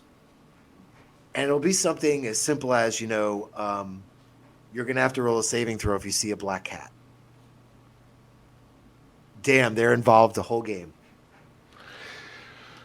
because Absolutely. you've given them something to tune in. They have to stay focused on that only they know about. And I do this with a lot of things. Or I'll say, your greatest fear is your buddy Fred's going to get killed. So they think they need to defend Fred the whole game. And that puts people in a position where they have to be involved in the game too. So that's something to consider with a player who's drifting way out. Yeah, You know? absolutely. Hey, so I'm scrolling through some of the chats here really quick. Before I get to my last point, I wanted to answer a couple of these questions, man. Well, I was going to say the Zendel Yalal I'd like to come back to when we come back. Yeah, I saw that about how, when you're online gaming, how do you keep them off the phones? Yeah. I think that one we should come back to after break. That's a big one. Yeah, no, fair enough. All right, well, let me throw out my last little point here, and then we're going to get into story time. So the last thing I would say, and I am the most guilty of this, and I had this conversation on my Facebook page, the Page of Grom, where I put the topic up there. Hey, what do you guys think about immersion in games? And the guy shot back that the worst thing for him is when people make a joke, or and so for some people it's table talk when they start talking about shit going on in the game as if they're not in the game. But for the joke thing, man, I am guilty of this, and I don't always catch myself before I make the joke, and I will have people set up with a nice emotional scene, and then I'll say something fucking stupid, and everyone laughs, and I'm like, I shouldn't have done that. Fuck. You know what? I say so many things, and I say them completely serious, and they laugh at me like we're in junior high school because I'm like, I said something like, "Boy, was that hard," and then they all giggle. Yeah. And I'm like, "Wow, why did I do that?" Well, I will say with this, that could be pretty immersion. Oh yeah. Well, I'll say with this last point, right? So, like anything, it you should know your table and the people, and you got to find a level that's good for you. But here's the thing: at the end of the day, the game is about having a good time. So, if your group is cool with the occasional joke and they're laughing and they're having a great time, that's the measure of success, man. It doesn't matter anything else. If everyone had a good time, you did your job, and that's what you're shooting for. So it's a bad habit of mine, and when I'm a player too, you've heard me talk a million times. I make bad jokes constantly, So I try to be aware of it. And I know there are groups that aren't fond of it. So if you're a jokester or whatever, talk to your group, figure out what level of fuckery they're okay with, And as a DM, do yourself a favor, be a good DM, and figure that shit out with your players. Ask them, talk to them, see what level of fuckery they're okay with, and then have a good time, man. Don't sweat it, But I often the worst one I'm worst at, by the way, and I'm going to ask you if you have one of these too. One of the things that I'm terrible about is that I'll describe something, and then I will tell somebody something fucking horrible happens, and be like, "Nah, I'm just kidding." She stands up, and that's when the meteor swarm slams into the table. You're all dead, and I'm like, I'm just kidding. And they're like, and I've seen that before. People like sometimes they laugh. Other times they're like, dude, you really just fucked everything up right there. I'm like, yeah, I'm sorry. I shouldn't have done that. Yeah, my group would not like that at all. No, I can't. I could not do that to them. No. Gotcha. All right. Well, hey, that's the first half we got here on this, going over the kind of the DM side of this. We will get back to that question from our chat because it's a really good one when we come back. But right now, we have change of pace. Excited. We have story time. Doc is going to tell us a story. So this is the story of the Shark Rodeo. Okay. And Remember to leave back, it on a cliffhanger in the middle before we go to break. you totally got it. Totally got it. Okay. So back in 1994, I was doing a lot of scuba diving in the 90s, right? All over the Bahamas. I actually inspired um, both of my brothers to become scuba divers. And my oldest brother, uh, his wife's birthday was coming up, and they invited me to go with them to Walker's Cay in the Bahamas. Now, Walker's Cay is the northernmost island in the Bahamas. Um, and I didn't know this before tonight. It was actually used by a judge, um, Thomas Walker, in the 1700s to judge pirates. So that's kind of cool. Okay. That could be its own little adventure right there. The judge island that judges all the pirates. I kind of like that. But the reason why we went was to go to the shark rodeo. Now, I had done shark dives before with UNESCO out of Grand Bahamas, and those shark dives, you're at little black tip reef sharks. They bring everybody down about 30 feet in the water. Everybody kind of gets on their knees. They line everybody up in a line, and everyone exhaling out of their regulators makes sort of this wall of bubbles so the sharks don't mess with it, right? They sort of swim around this guy who sort of feeds the sharks. So I had done that with my one brother, who I had inspired to dive. Then my other brother said, well, you know what? I want to take you to Walker's Cay and do the shark rodeo. You did the shark dive. You got to do a shark rodeo. So I'm like, what the hell is shark rodeo, right? So we get there. I'm also there. Now, remember, when you're diving, you always have a buddy. Now, my brother's with his wife, and they had brought their friend Dan, who was actually a dive master at their dive shop that they worked at. So there was like the four of us, and Dan and I were going to be dive buddies for this dive. Now, first of all, the one really cool thing about going to Walker's Cay is that you land by seaplane. Now, have you ever landed in a seaplane, Merwin? No. That's awesome. It's really awesome. It's really cool. So anyway, we land by seaplane. We get there, and now you're going to go to this shark rodeo. And basically, what they do is they take chum, a garbage pail full of frozen fish and squid and everything, and it is on the center of a chain. All right. And this chain goes about 100 feet. And they bring it and they drop it in the water. So it's at the 50-foot mark, right? This big ice chum chunk of stuff. They drop it with the anchor in Walker's Cay in the bay.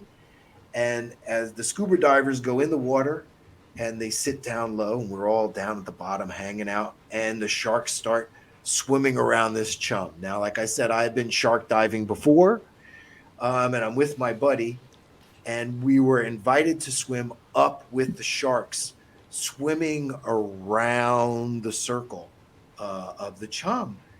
And after having already been in that one shark dive and having to stay still, I was really anxious to like swim with these sharks. I'm, got to tempt fate myself. So I like signal my buddy. I'm like, look, I got to go swim with those sharks. I got to go up there. I'm like, is it okay? And he's like, he signals that he's going to keep his eyes on me, right? And that we'll stay in touch. I'm just going to go up and do like 2 laps. So I kind of signal with my hand. I'm going to do a couple laps.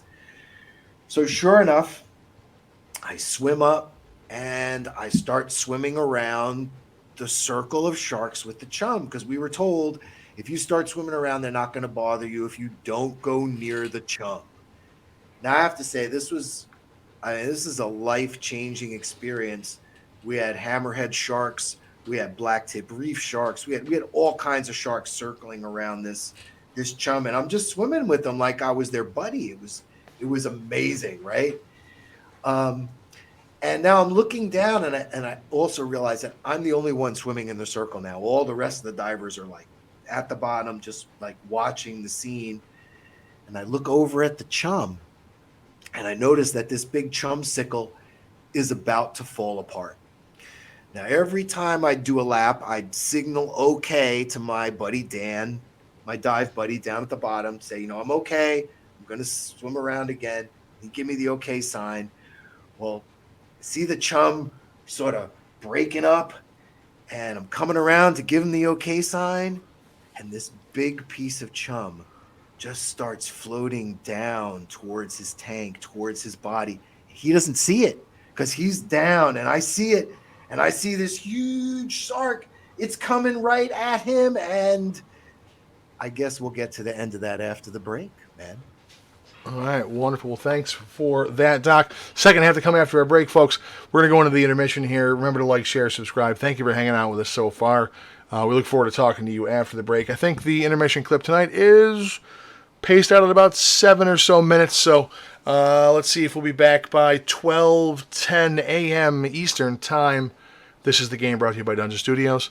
I'm your host, Grom, along with Dr. Pletorius. We'll see you on the other side. Yeah, I see what happens at the Shark Rodeo. Fudge a couple numbers so the body don't run out of health. Or raise the perfect if you can't watch him bleed. It's a lot of power to wield. Ooh, gotta balance these conflicts. How other players gonna handle taking licks now? Not to end their fun till the game is done. Ooh, it's a pleasure to inflict out. Get up big and watch the players start to trip out. When they feel they've won, hit 'em with a stun.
Like what do they have to gain? Ill if it's serving the elder brain, calling the weak that they find like time to hide, or they'll suck out your mind. I'm addicted to the way your mind is played right there before me. I'm an aberration creeping in the underdark, just lurking. I share everything with elder brain. We speak with telepathy, lawful evil. Eat your brain, I drop your HP down to nothing. Show me what's inside your mind, behind that pretty face. I can't dominate monsters, but they take once a day. And you can lead your buddies to me, make them wish they fled. I'm in their heads inciting dread, and now they're wondering what are in.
My bank account busting, never have enough. All of my friends judging. This one's oversized, this one hurts the most. Managing my heart, are you taking notes? Just once said and you're well on your way. You think that you're done, but you can't disobey. The voices in your head, it's a lethal dose. Click, clack, you're a dragon, you've been diagnosed. Hey, a beautiful showcase. I need a set for every race.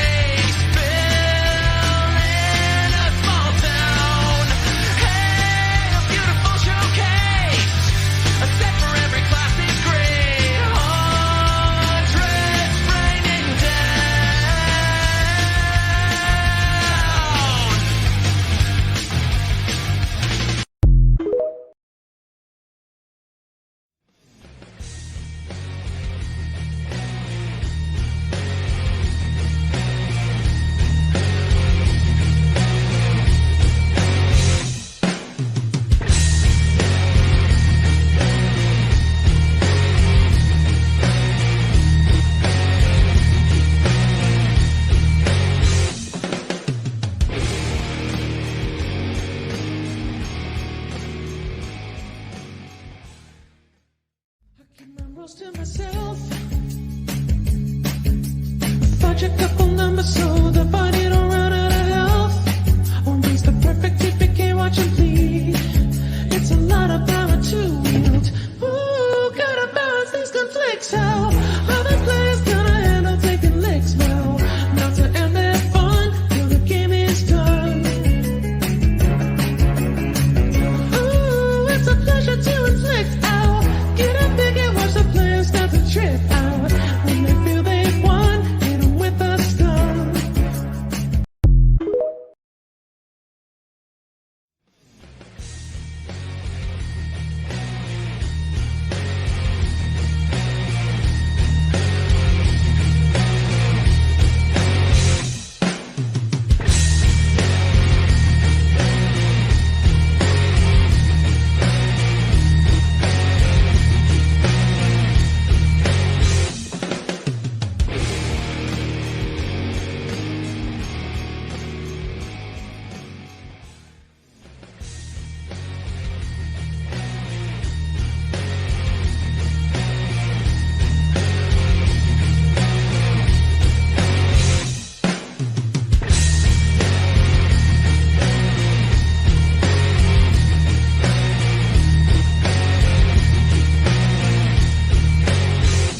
Welcome back, everybody. This is the game brought to you by Dungeon Studios. Hey, everybody. I'm your host, Grom.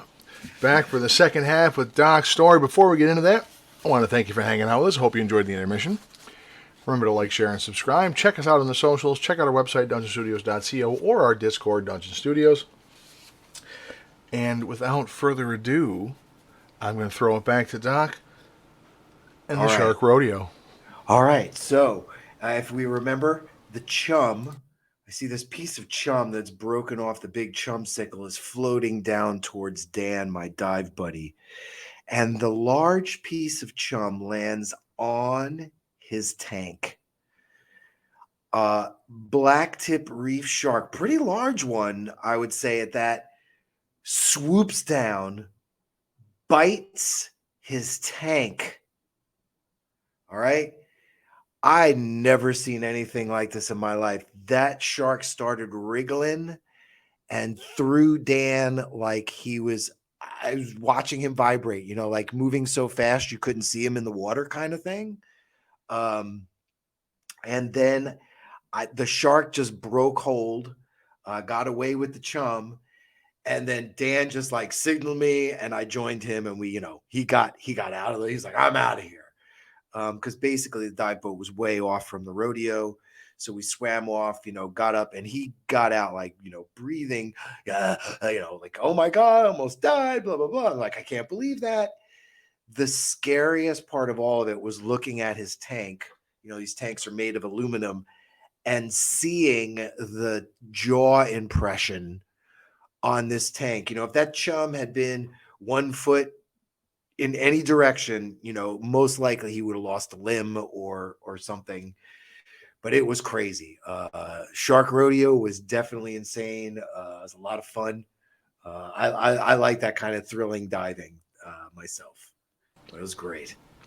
You like nearly being eaten by sharks? Is that what you're saying? No, the funny thing was I was never in a dangerous situation to be eaten by sharks. The people who stayed at the bottom and the chum fell on them were the ones in the dangerous situations. It was very exciting to be there and swim with all those sharks. Wouldn't change it for the world.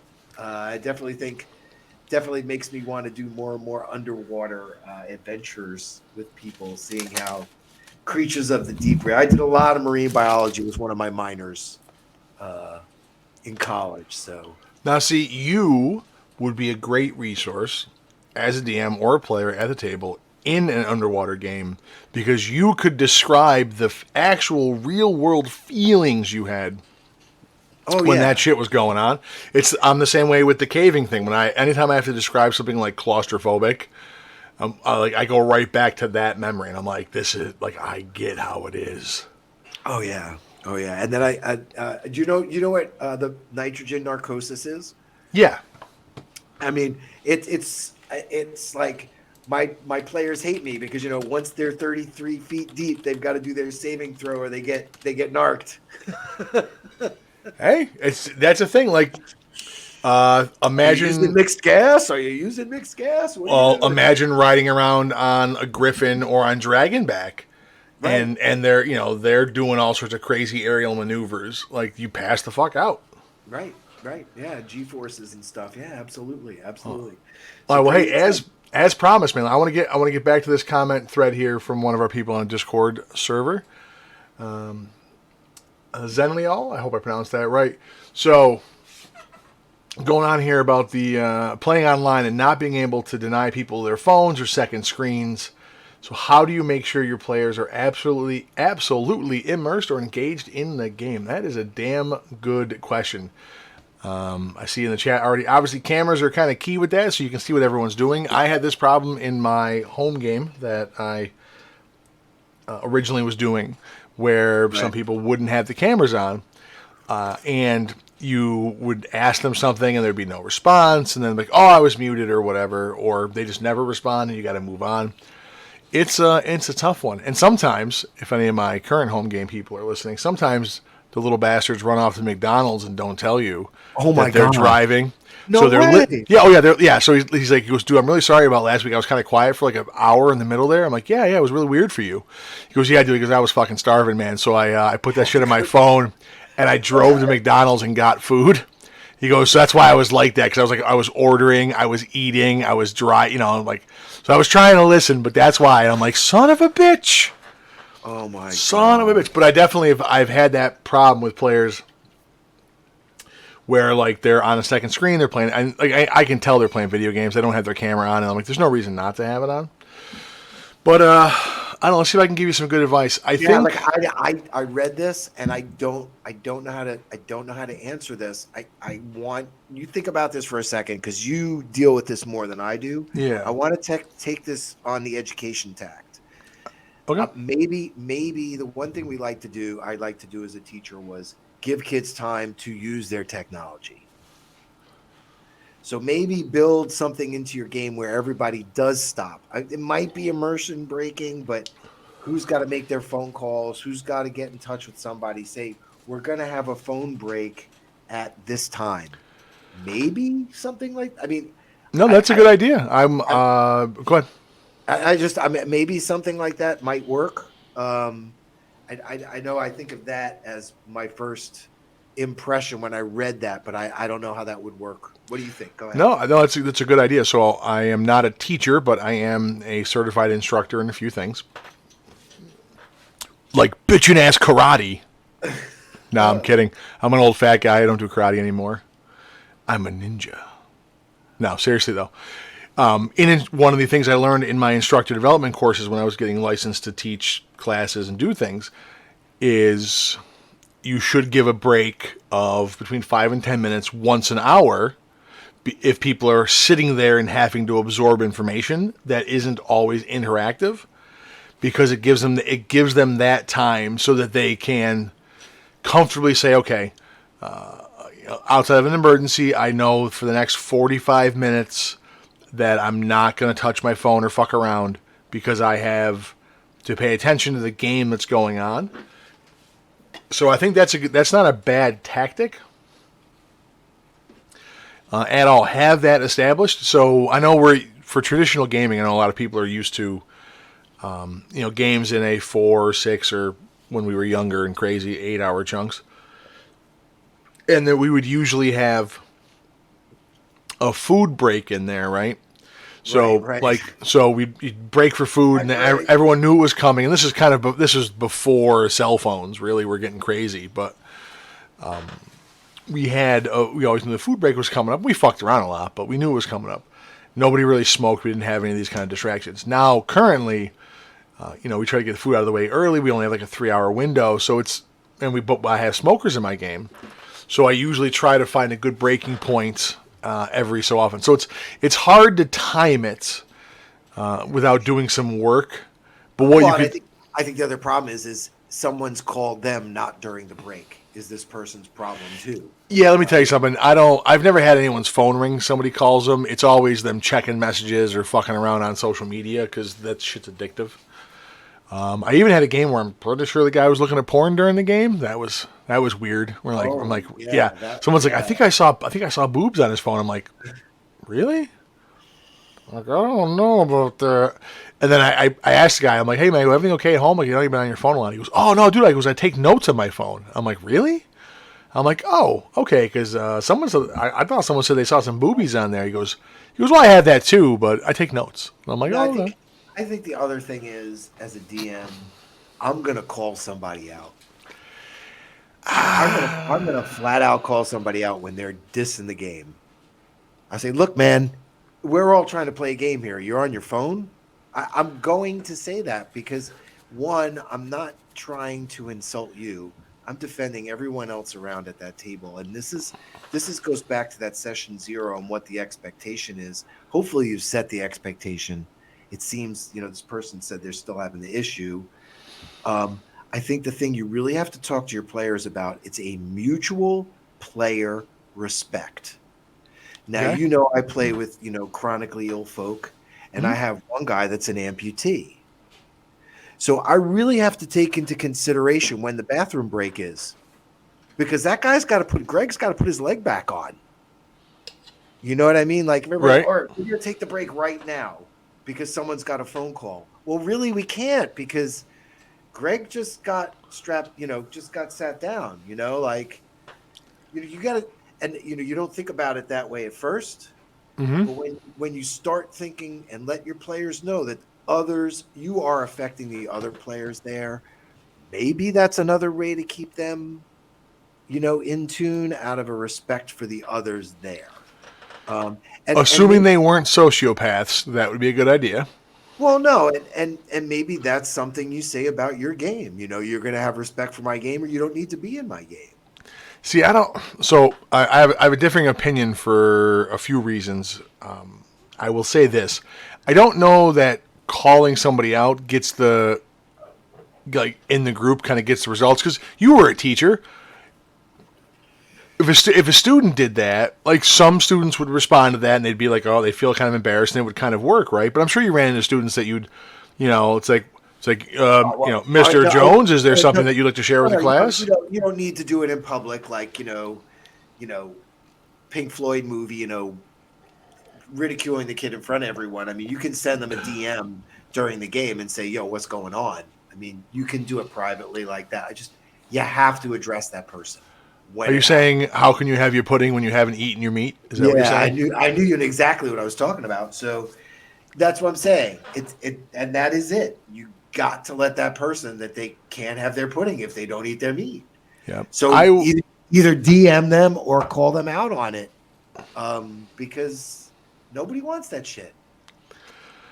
So my tack would be a little bit different, similar in some ways, but a little different. I would say this: lay out the expectation, let them know, like you said, that there's going to be we'll have frequent breaks because you're an addict on your phone. But like you said, you're messing it up for other players, and ultimately, if the game is not interesting enough to you, then I won't take it personal. If you want to do something else with your Friday nights, if you want to watch TikToks for 4 hours instead of coming here, that's cool, bro. I'm not gonna. I get it. I watch some shits too. Do that exactly. But I will say I would do one other thing, right? Excuse me. I would do one other thing. What I would do is I would tell people flat out, like, to be fair to everybody and me, I'm not going to repeat myself constantly because people are distracted, and there is the very real possibility that you will miss things that are relevant in the game, and I'm unfortunately going to punish your character for that because I'm not going to go back and reiterate something from an hour ago that you missed because you were watching Reels on Facebook. Like, you need to be engaged. Like I said, we'll take breaks. If you have a problem, please let me know. But I'm not doing it. I can't. It's because it's now what's happening is I'm wasting everybody else's time, like you said, respect for other players, to re-explain to you something you should have already gotten or asked about at the time you didn't hear it because you were choosing to do something else. Now, when you know how that played in the OG days. Yeah. If you didn't focus at the table, that DM killed you. Oh, 100%. Yeah, there was no mercy. You died. It died. You 100% died. But I think you would I would suggest then you use a progressive discipline schedule where you beat them and murder their characters until morale improves and they start paying attention. But that would be my advice. Have the conversation ahead of time. Let people know, and because people are unfortunately weird about personal issues, and say, hey, look, if there's something going on, whether it's, you got a problem at home, you're worried about something, you got to keep up with work stuff, or you got a naggy wife or husband, let me know. So at least I understand that you're not doing it just to be a douche. Like you're trying. You're trying. Yeah, now, I got another one for you. All right. This is another one. So the person who's distracted by technology, consider them running like owl bear rodeo for the game for you. Give them something to do. Give them something to do. I know for me, I'm running so many things. We're running the test game, and my buddy Ty runs the owl bear for me. It's freaking awesome for me, first of all. And, have that person be the lead player. Now, I know my group, the other way, this is like an engagement thing. We play on Zoom. And the one thing they'll do is they will always play background, put background screens on. Like this one time, Greg fell off a balcony. So he put on a picture of a staircase, and then he was like in his rolly chair and he like rolled backwards. And we're all laughing because he just fell off the balcony. And we just did it on the screen. Or someone will share a picture or a meme about something that happened in the game. I love this on Discord when that happens because I know all my players are tuned in because our feed is about the game. Does that make sense? That makes sense. Let them use their technology. Let them focus it on the game. Yeah, I had a thing with my youngin when I was teaching her how to play in our home game, and sorry, someone just repeated my phrase back in the chat. I love that. The beatings will continue until morale improves. It's 100%. No, and thought that she was being distracted, but come to find out, her way of processing stuff and taking notes was to like drawing things that had kind of piqued her in the game. And, at that point, I'm like, okay, I'm not going to stop you from doing that because it's your own way to engage with it. So that's another big point, too, is you have to find out what they engage with and why they do or don't. It's a bigger problem with, and somebody mentioned the whole combat thing about the system being bad, and you're not wrong, but it's a thing with players that some people... I want to get back to combat, too, so go ahead. Yep. Go ahead. Some people don't like certain parts of the game. And they're just naturally going to tune out. My kid loves the talkie bits and is not a fan of tactical combat, which I love. I like both, but so there would naturally be some kind of a fall off when you got to that point. So I think to round out my thoughts on the matter, like I said, I would find out what the deal is in case they have a legitimate problem. Encourage, tell them you're going to take breaks to alleviate that a little bit, but let them know the impact it has when they ignore you. And then, like I said, finally just say, hey, look, man, I'm not repeating myself, and shit's going to happen that you're probably not going to be happy about because you're not paying attention. But, I can't do it. I'm sorry. This is how it's going to be. And then lastly, if they just won't get off the phone, at some point in time, you gotta put your big DM, your big DM undies on, and be like, look, man, like, I get it, but you can't. I'm not, I got other people that want to be in the spot. I'm not. Another one bites so. the dust, and another one gone, and another. You go through all the steps, explain it, follow up to it, try to accommodate the problems, get them to stop on their own. And if they unfortunately don't understand that they're ruining it for themselves and everybody else, some more times you got to pull a trigger and away they got to go. Did you hear me sing? I sang. Did no. you hear me sing or no? I sang. No one bites the dust. What's ironic is you said that right as the stream cut out. Right. So right. Good timing on that. And look, man, we haven't even talked about a conspiracy theory yet, so I don't know. Maybe the government just wants to try to trick us to realize that, to make us think they weren't disconnecting us when we talked about conspiracies. Maybe that's how it goes. All right. Zan, I hope we answered your question. We're going to move on. We're moving on into the second half is where we're going to talk about the same issue, but from the player side, things you can do as a player. Well, I wanted before Yep. I kind of touching both that combat thing. We're talking about combat again, and they talk about the combat slog, right? You were big on the slog here. We were talking about this the other day. Yeah. So I wanted to kind of bring that up because I think the combat slog really break immersion in a game, and I think again it's for DMs to be a little bit creative. Like I have this ranger in my party. He gets a lot of arrows off, in an action.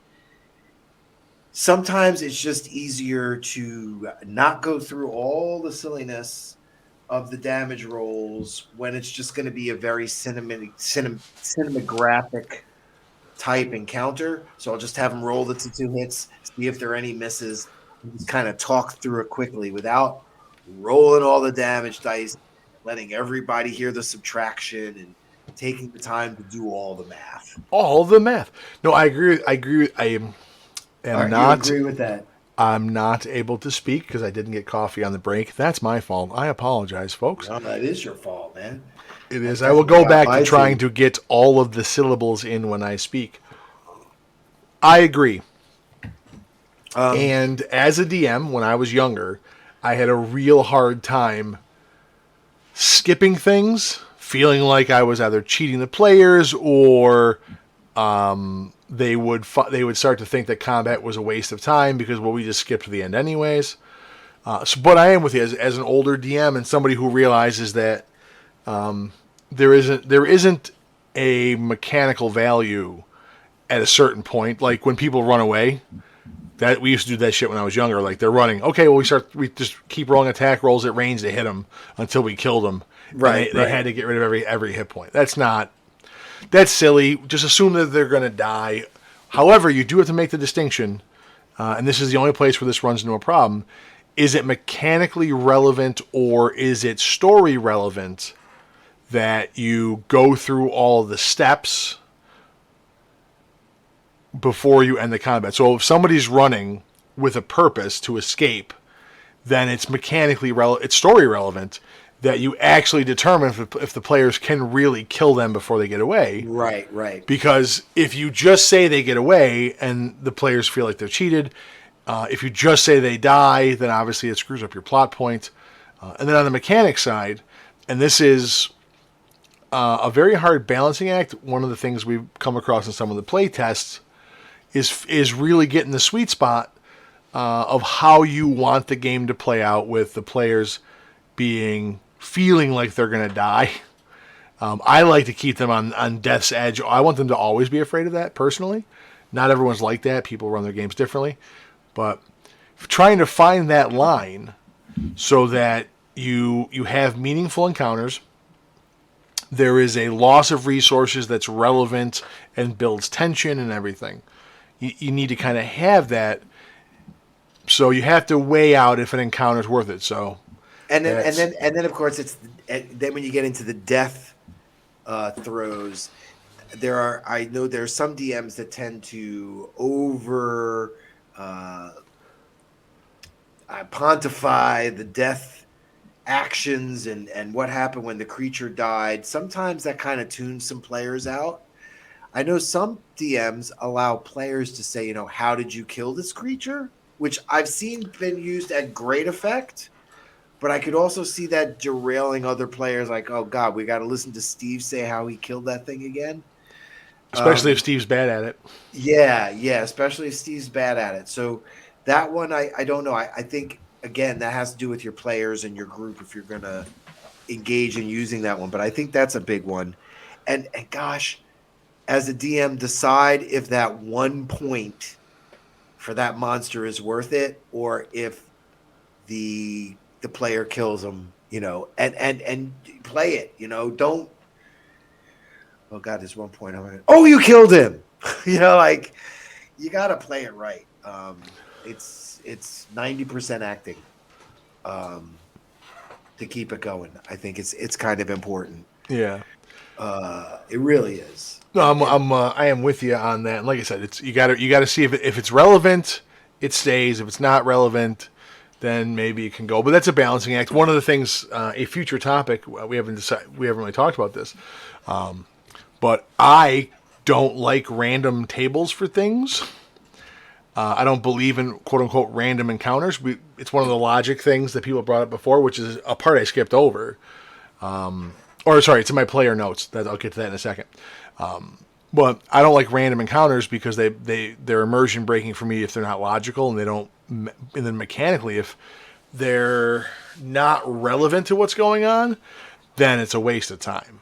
So, and that's a game style thing. There's a couple of topics we can talk about too. I was gonna say it depends what plane of existence you're on, doesn't it? Well, yeah, it depends on the kind of the style of game you're going to run and different things. So there's a lot of different factors to it. But let's get into the immersion side from the player side. Now, I don't get to play a ton, but when I do play, I have a list of shit that screws me up. But because I talk a shit ton, Doc, what's the number one thing that when you get to play, ruins your immersion into the game? Oh, you want to say ruins, or how do you become? Let's because I am grumpy old man Merwin and I hate everything. What ruins it first? Let's start with the shit that bothers us first. So, what ruins immersion for you? Other players not ready. Okay. That really blows the game for me. Now, what about? Sorry. No, I mean, I don't think there's anything worse than that. I think I'm always legit with the DM. Oh, I need to look at something or I need to review something because they're always adjudicating. Mm-hmm. So I kind of always have sympathy on that end. Well, let me ask you. So players not knowing what they're doing, right? Right. What happens if the in-game? So you have a plan. This is always how it goes. I think the phrase is, everyone has a strategy until, or sorry, I screwed it up. The military phrase is, everyone has a plan until you make contact with the enemy, and then you have no plan. Right. It's just like I just played my Shadowrun teaching one shot last weekend, and I told those guys, I go, look, we're going to spend a couple of hours planning this infiltration and heist, and I guarantee you 30 seconds into it, you're going to start shooting people. This is always how it goes. That's the beauty of the game. But what if the player was expecting to do something, you guys had a plan, they were into it, they're doing everything they're supposed to be doing, and then the DM throws a curveball at you, and now they got to go in the tank to think about what they're going to do. Does that ruin it for you as a player then? Or is it just when they're just straight out not prepared and they should have been? I think it's straight out not prepared and should have been. Okay. I didn't have my spell. I didn't finish picking my spells. Hang on. Like that kind of stuff. Well, that's super. How do you know that that's not somebody being a cheaty face player? Well, again, whether they're being a cheaty face player or they really didn't get their spells ready, it's the same thing to me. You see what I'm saying? That's the same evil. You've left the immersion of the game because you're not ready to be here to play. Like I know when I go to test play at Mammoth, or Dungeon Studios, I'm going to be Darkon the Dwarf. I got everything ready. I know how my action economy is going to work. I know everything I can do. I am going to make a decision when it's my turn to move. I'm not going to be like, hang on. I didn't finish picking my spell. What are you doing in the test play? You didn't finish picking your spells. See, I'm a little softer than you on this because if you have played the same character in the test plays that I've seen, you're familiar with it. Well, what if you're playing something you don't do? Well, we talked about play testing classes and things. That's what I said. No, the same thing. All right. Playing a class. I see what you're saying there, but I'm just saying in a regular game, not a test play. In a regular game, if you're playing a character, you got to be familiar with what they're doing. 100%. All right, you can't freeze and be. That's the biggest immersion breaker for me, I think. Fair enough. Really quick, I'd like to point out that Zen is going to try the kill method. Thanks for the advices. You may not have heard this before, but I'm going to bring it up now. There's a couple philosophies. Do you strive to keep him alive or do you let him die? I personally fucking kill him. So the more your player thing. The more evil DMs I can make, the more murderous games I can be the cause of, the happier I am. I'm like I am like the devil sitting on my throne of bones and skulls of those I have gotten murdered in games. And I relish every one of them. OG death. Relish every one of them. No, look, here's the thing. I have a simple philosophy about this. The game is better when there are stakes and there's drama. And if there isn't the only real commodity you have is to kill a character or somehow wreck the story they're building, in-game not being a cheaty bastard. I'm not saying that. But, their love interest dies in the game. They don't get to join the special wizard order they wanted to, whatever. You only have a couple of levers to pull in the game. And unfortunately, killing a character is one of those things. And it sends a message. And it gets people on their toes. Now, I don't want them to be terrified to do anything because they're going to die, because then that defeats them being adventurers. This is another immersion thing I have on my list, by the way. But it does need to be a real possibility. And I think the games run best. The best feel is when you are right, when they're right on that line and they go, okay, we might fucking die. Like No, that is true. That they're definitely immersed at that point. All right. But So, I want to hear about what wrecks your player. You said you don't play a lot. Is that why you don't really oh, have well, let your? me start at the top of the list. Um, I don't play a lot because apparently I'm difficult to have in a game, which our play testers from this week might attest to. I missed it, so I can't. I Yeah, can't say yeah. anything. But no, I don't play a lot for a couple of reasons. One, I like to DM. I enjoy the game from that aspect of it. But part of that is that I'm picky about the logic of the game and the story of the game, and I have a hard time maintaining immersion when those things are lacking to a certain degree. And I find myself thinking more Right. about how I would kind of coach the person to make things better than being involved in the game. So that's a me You problem. sort of really have a very deep forever DM complex, don't you? Oh yeah, it's been Very, 30. Okay, very deep. I'm old, so I'm in my 32nd year of being the forever DM. Okay, No. I mean, there I'm are old. I'm old, but I still enjoy playing as much as I enjoy DMing. I think. yeah. Again, I didn't end up on this. I didn't end up on this my current internet persona of Grom by accident. It's because I'm bothered by a lot of shit. So, but no, I like to play. Long term, I'm obviously I have some issues with that kind of stuff. But immersion breaking for me, the big thing is logic in the game. It needs to make sense. And I have a long-standing argument with one of my friends about how it's a fantasy game. It doesn't have to make sense. But for me, things need to connect. And when they don't, it drives me up a wall. No. You make a completely valid point. Yes, it's a fantasy world, and things can completely be loopy, but there has to be some kind of coincidences that make sense. Yeah, Like that's how stories work. the game is built on a framework Right. of Right. of this.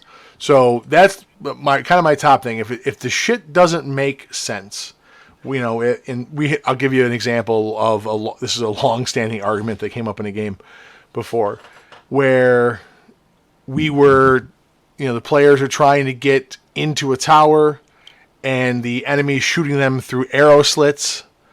So we start trying to fire back at the arrow slits, and then all of a sudden, when we get close to the tower, people just jump out of the arrow slits and start attacking us in melee. Like, well, it's an arrow slit. It's Right. big enough to shoot an arrow through. It's I was gonna why say, how did we had a something hard time hitting them. Yeah. Yeah. But it's more that shit bothers me too mechanically. But it's more the logic of the story is really where it breaks down for me the most. Like I said, when people act in a way that doesn't make any sense, when there's a turn for no reason that's not established very well, all that shit bugs me, and it's really immersion breaking for me on that front. Doc, you got a second one for you that's a problem? That's a problem. See, I keep thinking about how I try to keep when you're a player, how important it is to try to keep yourself immersed. Like that's part of the game when you are a player. So I guess if I had to pick something that would be You don't have to pick. Here's the thing: I'm old and I don't- miserable. You're not. You don't have to pick something. No, I like to no. complain though. I think I guess the next one after that would be the people who argue with the DM's adjudication on things. Okay. That would be the next one. I think is obviously immersion breaking Okay. because Well, the what DM about? So go ahead. no, because like the DM has said something's happened, and someone's like, well, no, yes, that's Do you make a delineation between disagreeing and litigating for a better result? Are you okay with a little bit of pleading your case to the DM or trying to get them to do something? Definitely, I definitely there is definitely a back and forth whether I'm a player or a DM. Okay. That's the style we play in, like that. What makes? Oh wait, how about this or how about Yep, that? We talk okay. about stuff like that. without a doubt, I lost myself there. But I feel like it's not. I'm sorry, I lost my train of thought there, Grom. You may be grumpy, but I get lost. No, not a problem. Well, it's getting late, and I talk a lot, so like I said, I'm with you. I don't mind litigation. In fact, that's a sign of engagement for me that they're trying to work things out because they want to succeed, which is awesome. Which reminds me, we got to have one of these shows. Right. Litigation. That's what we talk about. Yeah. Litigation is okay, but I still feel like we're focusing on all the negative things. I'm getting to the positive ones in a second. All right. I'm working on recruiting Zen to my side as an evil DM. I think I've almost got all the hooks in. So I keep throwing in that Discord chat. But no, I agree. So I want them to be passionate and I want them to want things to work out. But you're right. When there's an arguing about it and they just will not accept it and move on, that ruins that shit for me. Because at that point, like I don't want to. I'm not here to watch you argue. Like it might be entertaining, and this is a problem with my old home game crew because we've known each other for so long. Like I really like to piss those guys off, and we like to argue about stuff. That's kind of what we do. So our games degenerate into that a lot. But so that bothers me. And then one final grumpy thing before I move into the positive stuff I have on the list. One of the things that's really immersion breaking for me. That I have a hard time getting around when we're playing the games is when the DM is not consistent with the rules and or does things just because, just because it seems cool in the moment. Yeah, I know what you mean by that. Yeah. And it's like the game is built on a framework of rules, and the cheating falls into this too, right? And I've seen people, all the various dice fudgers doing shit, just sitting there rolling a bunch. That's my biggest fucking pet peeve ever is people just rolling dice. Sorry, I didn't mean to roll that one. Sorry. But they keep rolling, and you're like, hey, what are you doing? Oh, I attacked. Yeah, I got a 19. Dude, you roll a dice 37 fucking times. You just magically stop rolling it when it's close to your turn and you got a good number. Like, what are you doing? Yeah, the cheating shit bothers me because that's when you've crossed the line. So, let me give my new acolyte Zen. Let me give you a good phrase. A day one DM tip. This is something you should teach your players or your babies, as I call them. Is this? You need. It's not going to be bad. Stop it. You've heard me say this before.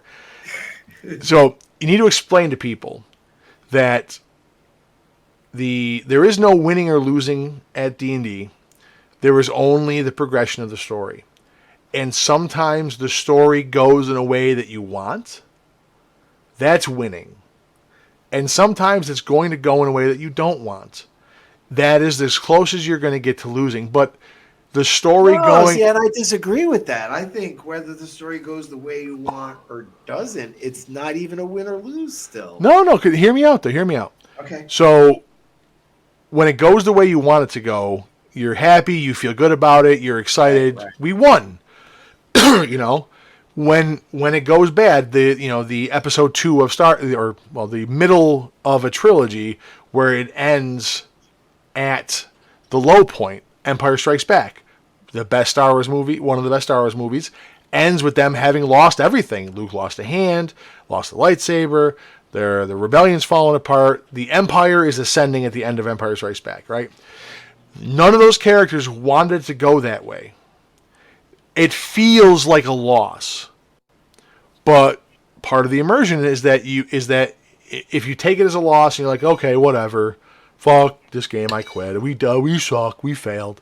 That kind of shit. If you take it like that, if you have it in those terms, then you don't recover from that. It just ruins everything. It's immersion breaking. It's game ruining. Well, but if you teach them that there's no winning or losing. It's just which way the story go ways that you don't want it to go. It feels like a loss.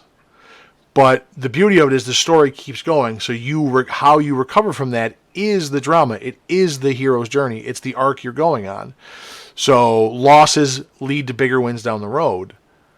I saw this bumper sticker, this great bumper sticker. Yep. It says, "Shit happens, and then that's life." Yeah.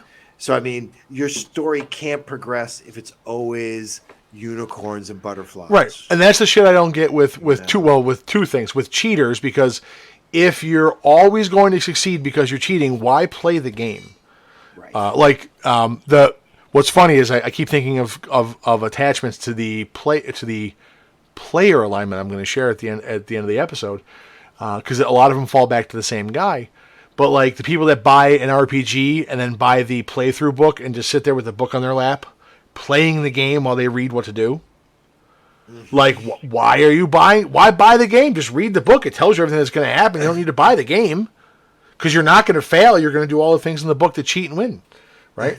Same shit with RPGs. If you go on to Roll20 and you sneak in there a cheaty face macro where you always roll a 20 or you always roll a high number and shit like that, like you can totally do that. It's why playing if you know you're going to succeed? And it's a style of gameplay. And I had one of my home games got wrecked because people quit over this issue. The guy's like, I don't want to play in a game where I feel like my character's going to die all the time. Well, okay, so if you don't want to have any chance of failure, what's the point of playing the game? You just succeed. I'll just tell you a story. Right? There's no game if there's no stakes, there's no drama. If there's no failure, it's not a game. It's a book. And Uptight Man just said, talking about setting up strategies with other players, and then initiative is rolled, and then nobody follows the plan. That would definitely be breaking. Oh, first of all, that's their own goddamn fault. And yeah, so like I said, the way I describe it is this, man: you either let him die or strive to keep him alive, and I'm gonna let it die. Fucking that's how I am. All right, let's move on to some positive stuff so that everyone doesn't think I'm just miserable all the time. So positive things for immersion. I know, Doc, you wanted to bring up some stuff. So one of the things that I do for it is I actively, again, when the DM describes what's going on, I try actively to find memories that are attached to the kind of things going on in the scene. So, like I said, if they're describing something horrific, right? I'm playing in a vampire game off and on Saturdays, and we're Nosferatu, the nasty, ugly vampires, right? And he's describing how the one character is kind of always producing this mucus. They're always moist. Or my guy has the elongated fingers, right? And in my head, I'm always thinking of like, okay, I don't like it when my face gets wet. So, and I don't like that feeling on my, of water on my face. It just bothers me. So when he's describing this character who's moist, I'm thinking about how I feel in real life about that thing. I have the memory when I'm playing and they're talking about going into a cave, right? I go back to the story I told last week where I'm fucking stuck in there, and I can feel that fear to this day, like 20 some odd years later. So if they're talking about us going through narrow caves and I know, and even if they're not describing it well, I know they're trying to make it claustrophobic. I think about that experience, and I think about how I felt. And that gives me that frame of mind. I fill the emotions in where they need to be, right? And it's one of those things. So that's something that I would recommend as players. Like I said, if you're describing a scene like zombies or something like that that's supposed to be terrifying, think about a horror movie that made you jump or something. Mm-hmm. Find an experience that you can get that emotion. It's the same shit actors do, and I guarantee you will connect more strongly with the material. You will get more out of that game because you found the emotion that your character is supposed to be feeling. Which reminds me of another thing I have that breaks my immersion I'll talk about in a second. So what about you? What's your tip? What's your good thing? I'm so impressed. You had all those negatives and your positive is super, super concrete. I love it. No, I think I try. I think one of the most important things for me is to get a hold of what we're supposed to be doing in the story. Uh, okay, this wizard sends me on my first quest because I need to besmirch his name, or I need to, I need to defend his name or whatever. I buy into that as much as I can as my focus, because a lot of times it's kind of hard to figure out, where you fit in the world and what towns you're in, and then that sort of builds as you move with the character, right? I feel like I build that. Um, we were playing this one where it turned into we started chasing this evil demon that was actually manipulating us, and we set him free. Right? We had gotten all these things and set them up, and it was all a setup. We thought we were like releasing somebody we needed to release to, and we ended up releasing this demon. So then we had to go about trying to get rid of him, right? And that's where you try to focus on that storyline as like the key element. Now I had a thief, right? And I had a sorcerer. The sorcerer was much more into figuring out what was going on, and the rogue was much more about, what can I pocket along the way? So you sort of, I like to say, you sort of like curve around, you sort of vortex around the storyline with what type of character you are, if that makes sense. Trying to center yourself to that storyline as much as you can. And that lets other people know you're involved and you stay involved. Knowing everything on your sheet, key. And the other thing is I like my characters to have something unique.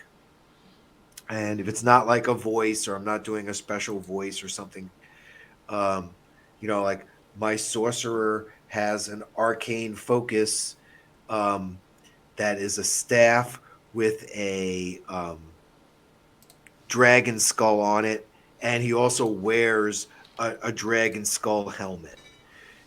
Something that gives your character a little oomph for yourself and for other players to like kind of, note them out, if that makes sense. No, it makes total sense. It's like, Yeah, no, it's the same thing in the opposite way it's the player version of what my DM point was about letting the players build things in the world that makes them involved in it. They feel like they're part of it. You as a player, whether you get to world build with the DM or not, you get to character build for certain. Having those things, don't have to wait for someone to give that to you. And then the same thing, like when you pick your traits, I know somewhere in there I picked, he's a tiefling sorcerer, so he loves all things human partying, when there's booze and gambling, he's right in it. And I play that to the hilt. And my DM knows that. Like when we get to the town, I'm like, okay, where's the bar? And he's already prepped up, with an NPC that I'm going to meet. And sure enough, would you know, one game, the prostitutes stole everything. The prostitutes were the linchpin because I had to go sleep with the girls. What? And he used that as because look, the part of the thing was that I love human sin and sleeping with women and drinking and partying. And whenever we go into a town, you cad. Everyone, I play my character, and everybody's into, Jinx is going to go hang out with the ladies and drink and gamble. Well, sure enough, my DM set up one where they set me up, and he played to my character. So just like you said, I had built my character into this world and his personality, and then he built that personality into the adventure. Oh yeah. I have one of my players in my game actually. We'll give him a shout out by name, Owen, if you're listening. Yo, thanks for hanging out with us. I always like to point out that our most ardent listener, Owen, is actually a deaf guy, so he probably can't really hear us, which is why he enjoys it so much. Hey, Owen, I know sign language. If we ever get video, I could do some sign language for you. He can hear sort of, I think. Okay. I'm not. I'm actually not sure to what level. But he's been one of the great joys at my table with this game, and he has a really awesome character trait that he kind of throws out there where he's like the drunk guy at the bar that like takes your drink, like thinking it's his. Oh, so okay. it was like we'll walk through the crowd. He goes okay. He sprung it on me the first time. He's like, yeah, I walked by a guy, they got drinks. He goes, yeah. He goes, I just take one from him. He goes, he takes it and goes, thank you, and just keeps walking like that's what you're supposed to do. And I'm like, I don't know how I'd respond to that.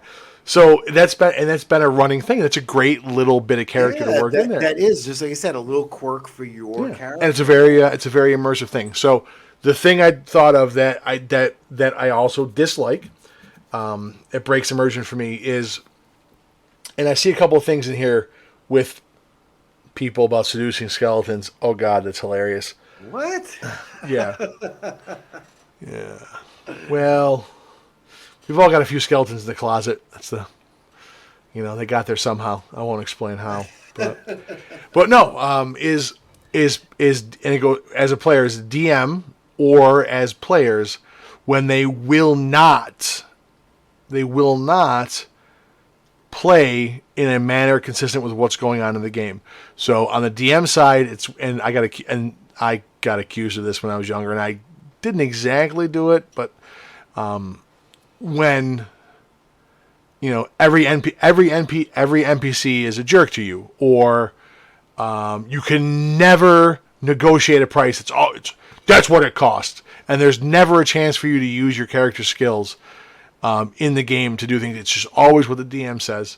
It is. There's no wiggle room. Or when like villains, the bad guys never run. They're all suicide bomber level fanatics that will stay to the last man. They never flee. You can never intimidate anyone. You can never get them to break and run. Like that bothers me because it's not true. Something not It's they're not. like that. It's totally not. Yeah, just like when you're fighting wild animals. Like, let me tell you something. Once you injure an animal, like they're more dangerous, but they don't keep attacking you if you back away from them. Like they're hurt. They'll go. They want to live. You know what's funny? They want to live. The Chronic Explorers Yep. adventures. They are chasing the Red Wizard and his Silver Death Knight. And they got away in one of the tombs. Like they were fighting, and these two bad guys said, "We're out of here." And now that's become a really big thing for them. They're trying to find them, and it's huge. It's humongous. It's humongous. Yep. But and then from a player side is where they do one of two things, and this goes to Zen's question in here. They always do something that doesn't make sense. So. They try to seduce everything. Oh, I seduced the bad guy. I seduced this. I seduce the dragon. Okay. Which I'm going to answer this with a meme. I'm not going to look for it, but I know what the meme says. But, they always do that, or it's always that there's an absence of fear or any thought towards consequences. That ruins that shit for me as a player when other players are like that. When they say, the people that go, well, I tell the king to go fuck himself. Or, I'm going to pull my sword out and tell him he needs it.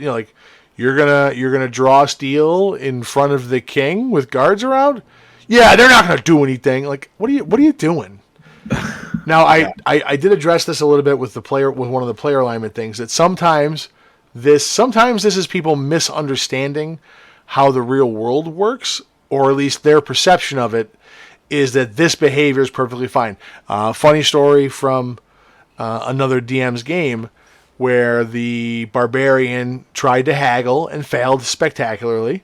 So the shopkeeper's like, I'm not going to give that to you for 1 copper coin. That's not how business works. And the player's like, all right, well, he won't listen to me, so I'm gonna punch him. And like, all right, well, he's a shopkeeper. He's got like 3 hit points, and you got a plus 4 to your strength, and you punched him, you killed him, kind of thing. And they're like, what? I killed him? And they're like, well, okay, whatever. And like, well, no, there's a consequence to that. What do you mean there's a consequence? So they act out things. The horny bard thing, right? It's a trope. It's it's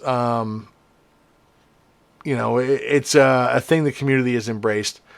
Just like dirty, sexy tieflings, whatever. Here's the thing. Go ahead. Sorry. Let's see. No, the upright man made some other comments about immersion, so I want to get to them when you're done. Mm-hmm. Yeah. So the solution to that is this: you need to explain to people another hard and fast rule in the game. It's very simple. Not everything is going to be determined by a roll of the dice. And there are some things that because they are going to break the logic of the game, you're just not going to do, right? So the horny bard is the classic example of this. I'm going to seduce the dragon. Okay, cool. So, you just tell him, like, look, man, like, no. Like, it's a highly intelligent creature. Your pelvic sorcery, to steal a line from Marvel, your pelvic sorcery is not magic. The dragon that wants to murder you for stealing its eggs doesn't give a shit what your charisma is. There's nothing you're going to do to get it to not eat you. Like, it's going to try to kill you. There's no role for that. Or you can teach them the lesson this other way based on a meme. It's real simple. I seduce the dragon. Go ahead and roll. I roll up. Great. It succeeds. The dragon says, okay, but we're doing it right now. Right here in front of everybody else. You okay with that? And the bard goes, yeah, of course. Let's do it. She goes, great. You see the dragon shapeshift down into a mortal form. What does the dragon look like? Just like you. Why did it look like me? Because the dragon wants you to go fuck yourself. That's why. Oh, that's great. So, but so that's an immersion breaker for me. People that don't try to play the character. Now, again, you get to pick how your character responds to thing. Obviously, we don't want to play cowards, and we want to be the heroes, or at least be the people that don't get bullied and pushed around. That's all fine. But you need to explain to your players, that in the game, we're building a story, and there's going to be, consequences to things, and it makes the story better when you concede your hero fantasy,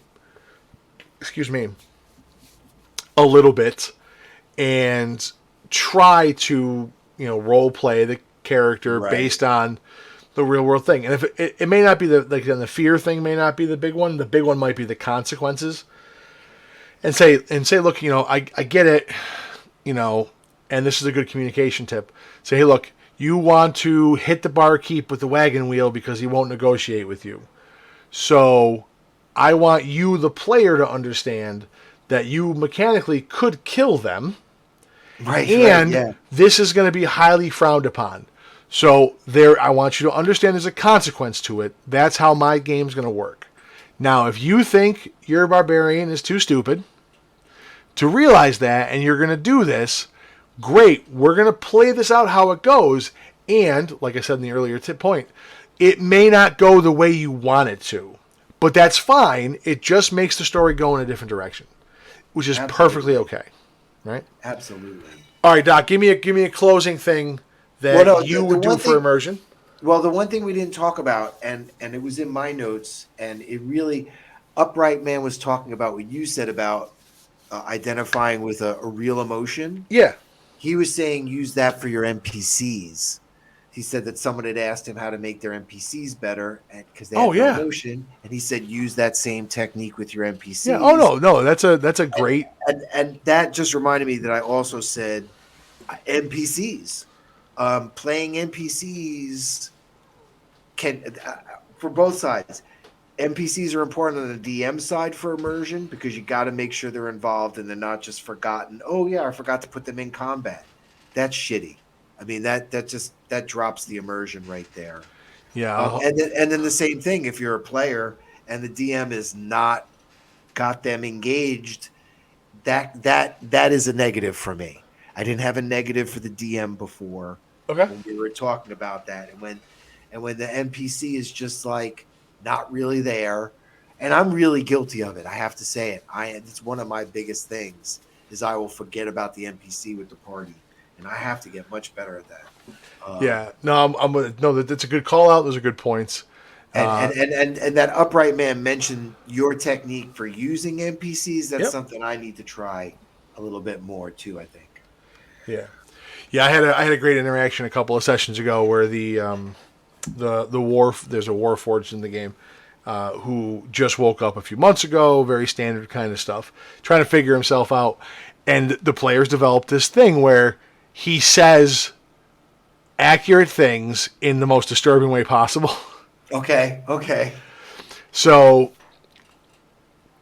we just had this interaction where he goes back and they had convinced allies of one of their friends to let them use horses to get to a place to save some people. Perfectly normal kind of interaction in the game, right?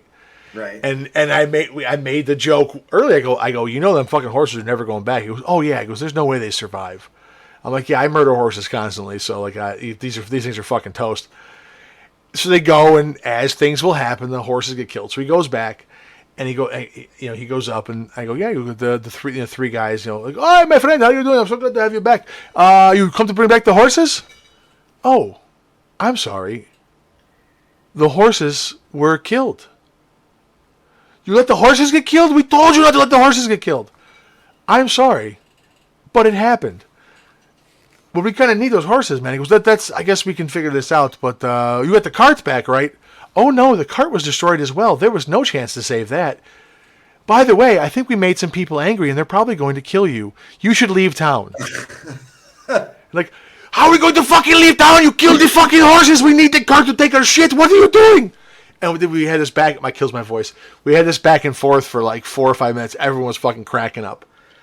But it came from that little character trait, and then me trying to give that emotion to the character, right, to the NPC. So my last tip for immersion is just a basic one.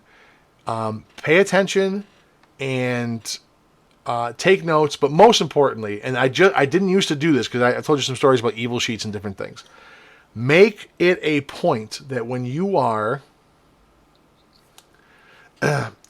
when you are not active in the game, right, that you stay involved and listen, because you might hear something, learn something that somebody else doesn't think of. And while I don't want I'm not suggesting you metagame stuff that you figured out for when your character wasn't there for the conversation, for example. I don't want you to do that, but stay present, because you're going at some point in time, what's happening right now is going to affect your character.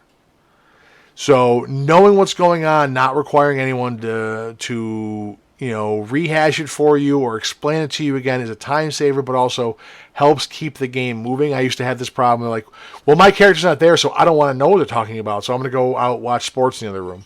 It's like, look, man, like, we're going to have to fucking explain it to you at some point in time anyways. And I can tell you right now, not everyone's like this, but a lot of players take that as a big FU that, like, my part of the game is not interesting enough for you to listen to. Right. You don't when I'm the main character, you don't care. I listen when you're the main character. So that's a tip. Don't be that guy. Stay there, be present, and if your DM allows table talk or players look for advice, you're there. You are there. I think of one an immersion tip, especially in 5e. A big part of the game: practice combat with other players. Don't try combat alone. Most parties all fight a monster individually. Start learning how to work and fight together as a team, and that's going to keep all the players interactive. All right, so I got a higher initiative, but I can defer my initiative so our plan can still go off in the right order. I mean, those kinds of things, you should try to do them, and you'll see that it can be very exciting for everybody too. When you start coordinating more like an armed squad than just individual people rolling dice and trying to make hit the AC right number. Yeah, I try to do that. One of the things that I do now when I do get to play is I always try to make characters that are teachers or that or instruct people that help other people. And I always kind of play, and I try to play that way. So in our play test, I'm like, I knew that I was, I'm a war cleric and a fighter, and I'm kind of, I'm probably going to be the tank. So that was always what I was trying to do, was position myself and then give instruction. You're like, get behind me, move over there, I will slow them down. And I think that keeps other players involved when you are involved with them. Yeah. They want to be involved back. I'll tell you, it's one of the reasons I put one of my homebrew rules that I use is compulsory movement will trigger effects, things like spike growth or opportunity attacks. The reason I do that is I want the players to be looking for ways to combo abilities, right, to involve multiple people, just like you're saying. So one of my favorite ones is so you're fighting somebody. I'm going to get to the side of them, and I'm going to I'm going to cantrip Thorn Whip them, and I'm going to pull them 5 feet back out of your combat range, so you get a free attack. That's great. It encourages tactical play. There's consequences. You have to weigh your options on what's the best thing to do, but it allows you also to tag team with your party so that you're all involved in trying to win the fight and start and set that shit up. Thank you, Merwin. Kind of Excellent stuff. example. Excellent example. Thank Wonderful. you, Merwin. All right, well, we have been going for a hot minute with this, so I hope our advice was good for everybody. We switched to our advice topic tonight. Yeah, no, I like it. I like it. We get back at it. So here's the thing. So given the late hour, I'm gonna save my player alignment for next week, and I will Probably a good idea. Yeah, probably a good idea. So let's close out with my favorite thing to talk about: things that I hate. What am I going to complain about tonight? Yeah, what are you going to complain about tonight? That's a good question. What do you hate? I've complained a lot about players and things. I had some stuff. You've done a lot of complaining tonight. That's what I do. That's my favorite hobby. My wife asked me, she's like, "Do you have any hobbies that you enjoy?" I go, "What do you mean? I enjoy all my hobbies." She goes, "No, you do things and you complain about them constantly." I go, "That's how I enjoy them." Things I hate. I guess we'll leave with a really quick one. One of the things I hate is... I got nothing. I'm just kidding. I don't really have anything. No, I don't know. You know what I hate? What? I do hate the cold weather. Okay. I'm going to say it. I hate the cold weather. There you go. That's what I hate. All right. How about this? I'm going to work mine into a shameless plug. The things I hate is people that haven't liked, shared, and subscribed, folks who haven't backed the Kickstarter, and people that let other people keep them from enjoying their games. That's my thing. So, thank you guys for hanging out with us. I had a great conversation. I hope we helped, like Doc said.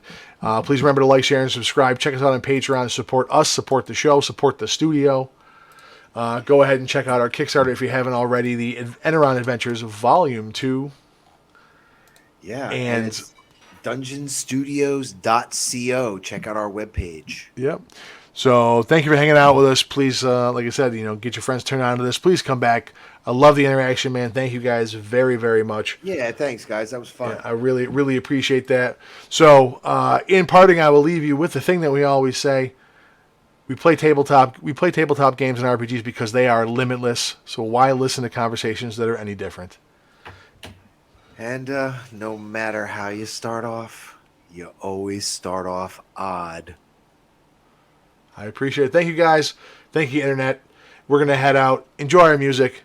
We'll catch up with you next week, and we'll do this all again. Thanks, Doc. Ciao for now. All right, guys. I forgot where the outro was. Hey, I think we got through a whole show without me screwing anything up. All right, I'm going to try not to screw it up when I go to the ending. When I go to the outro. Hopefully this works. The music is on. I'm turning the volume up right now. I won't screw this up. You kids have a good night. Thank you, Internet. We'll talk to you guys next week. Ciao, everybody.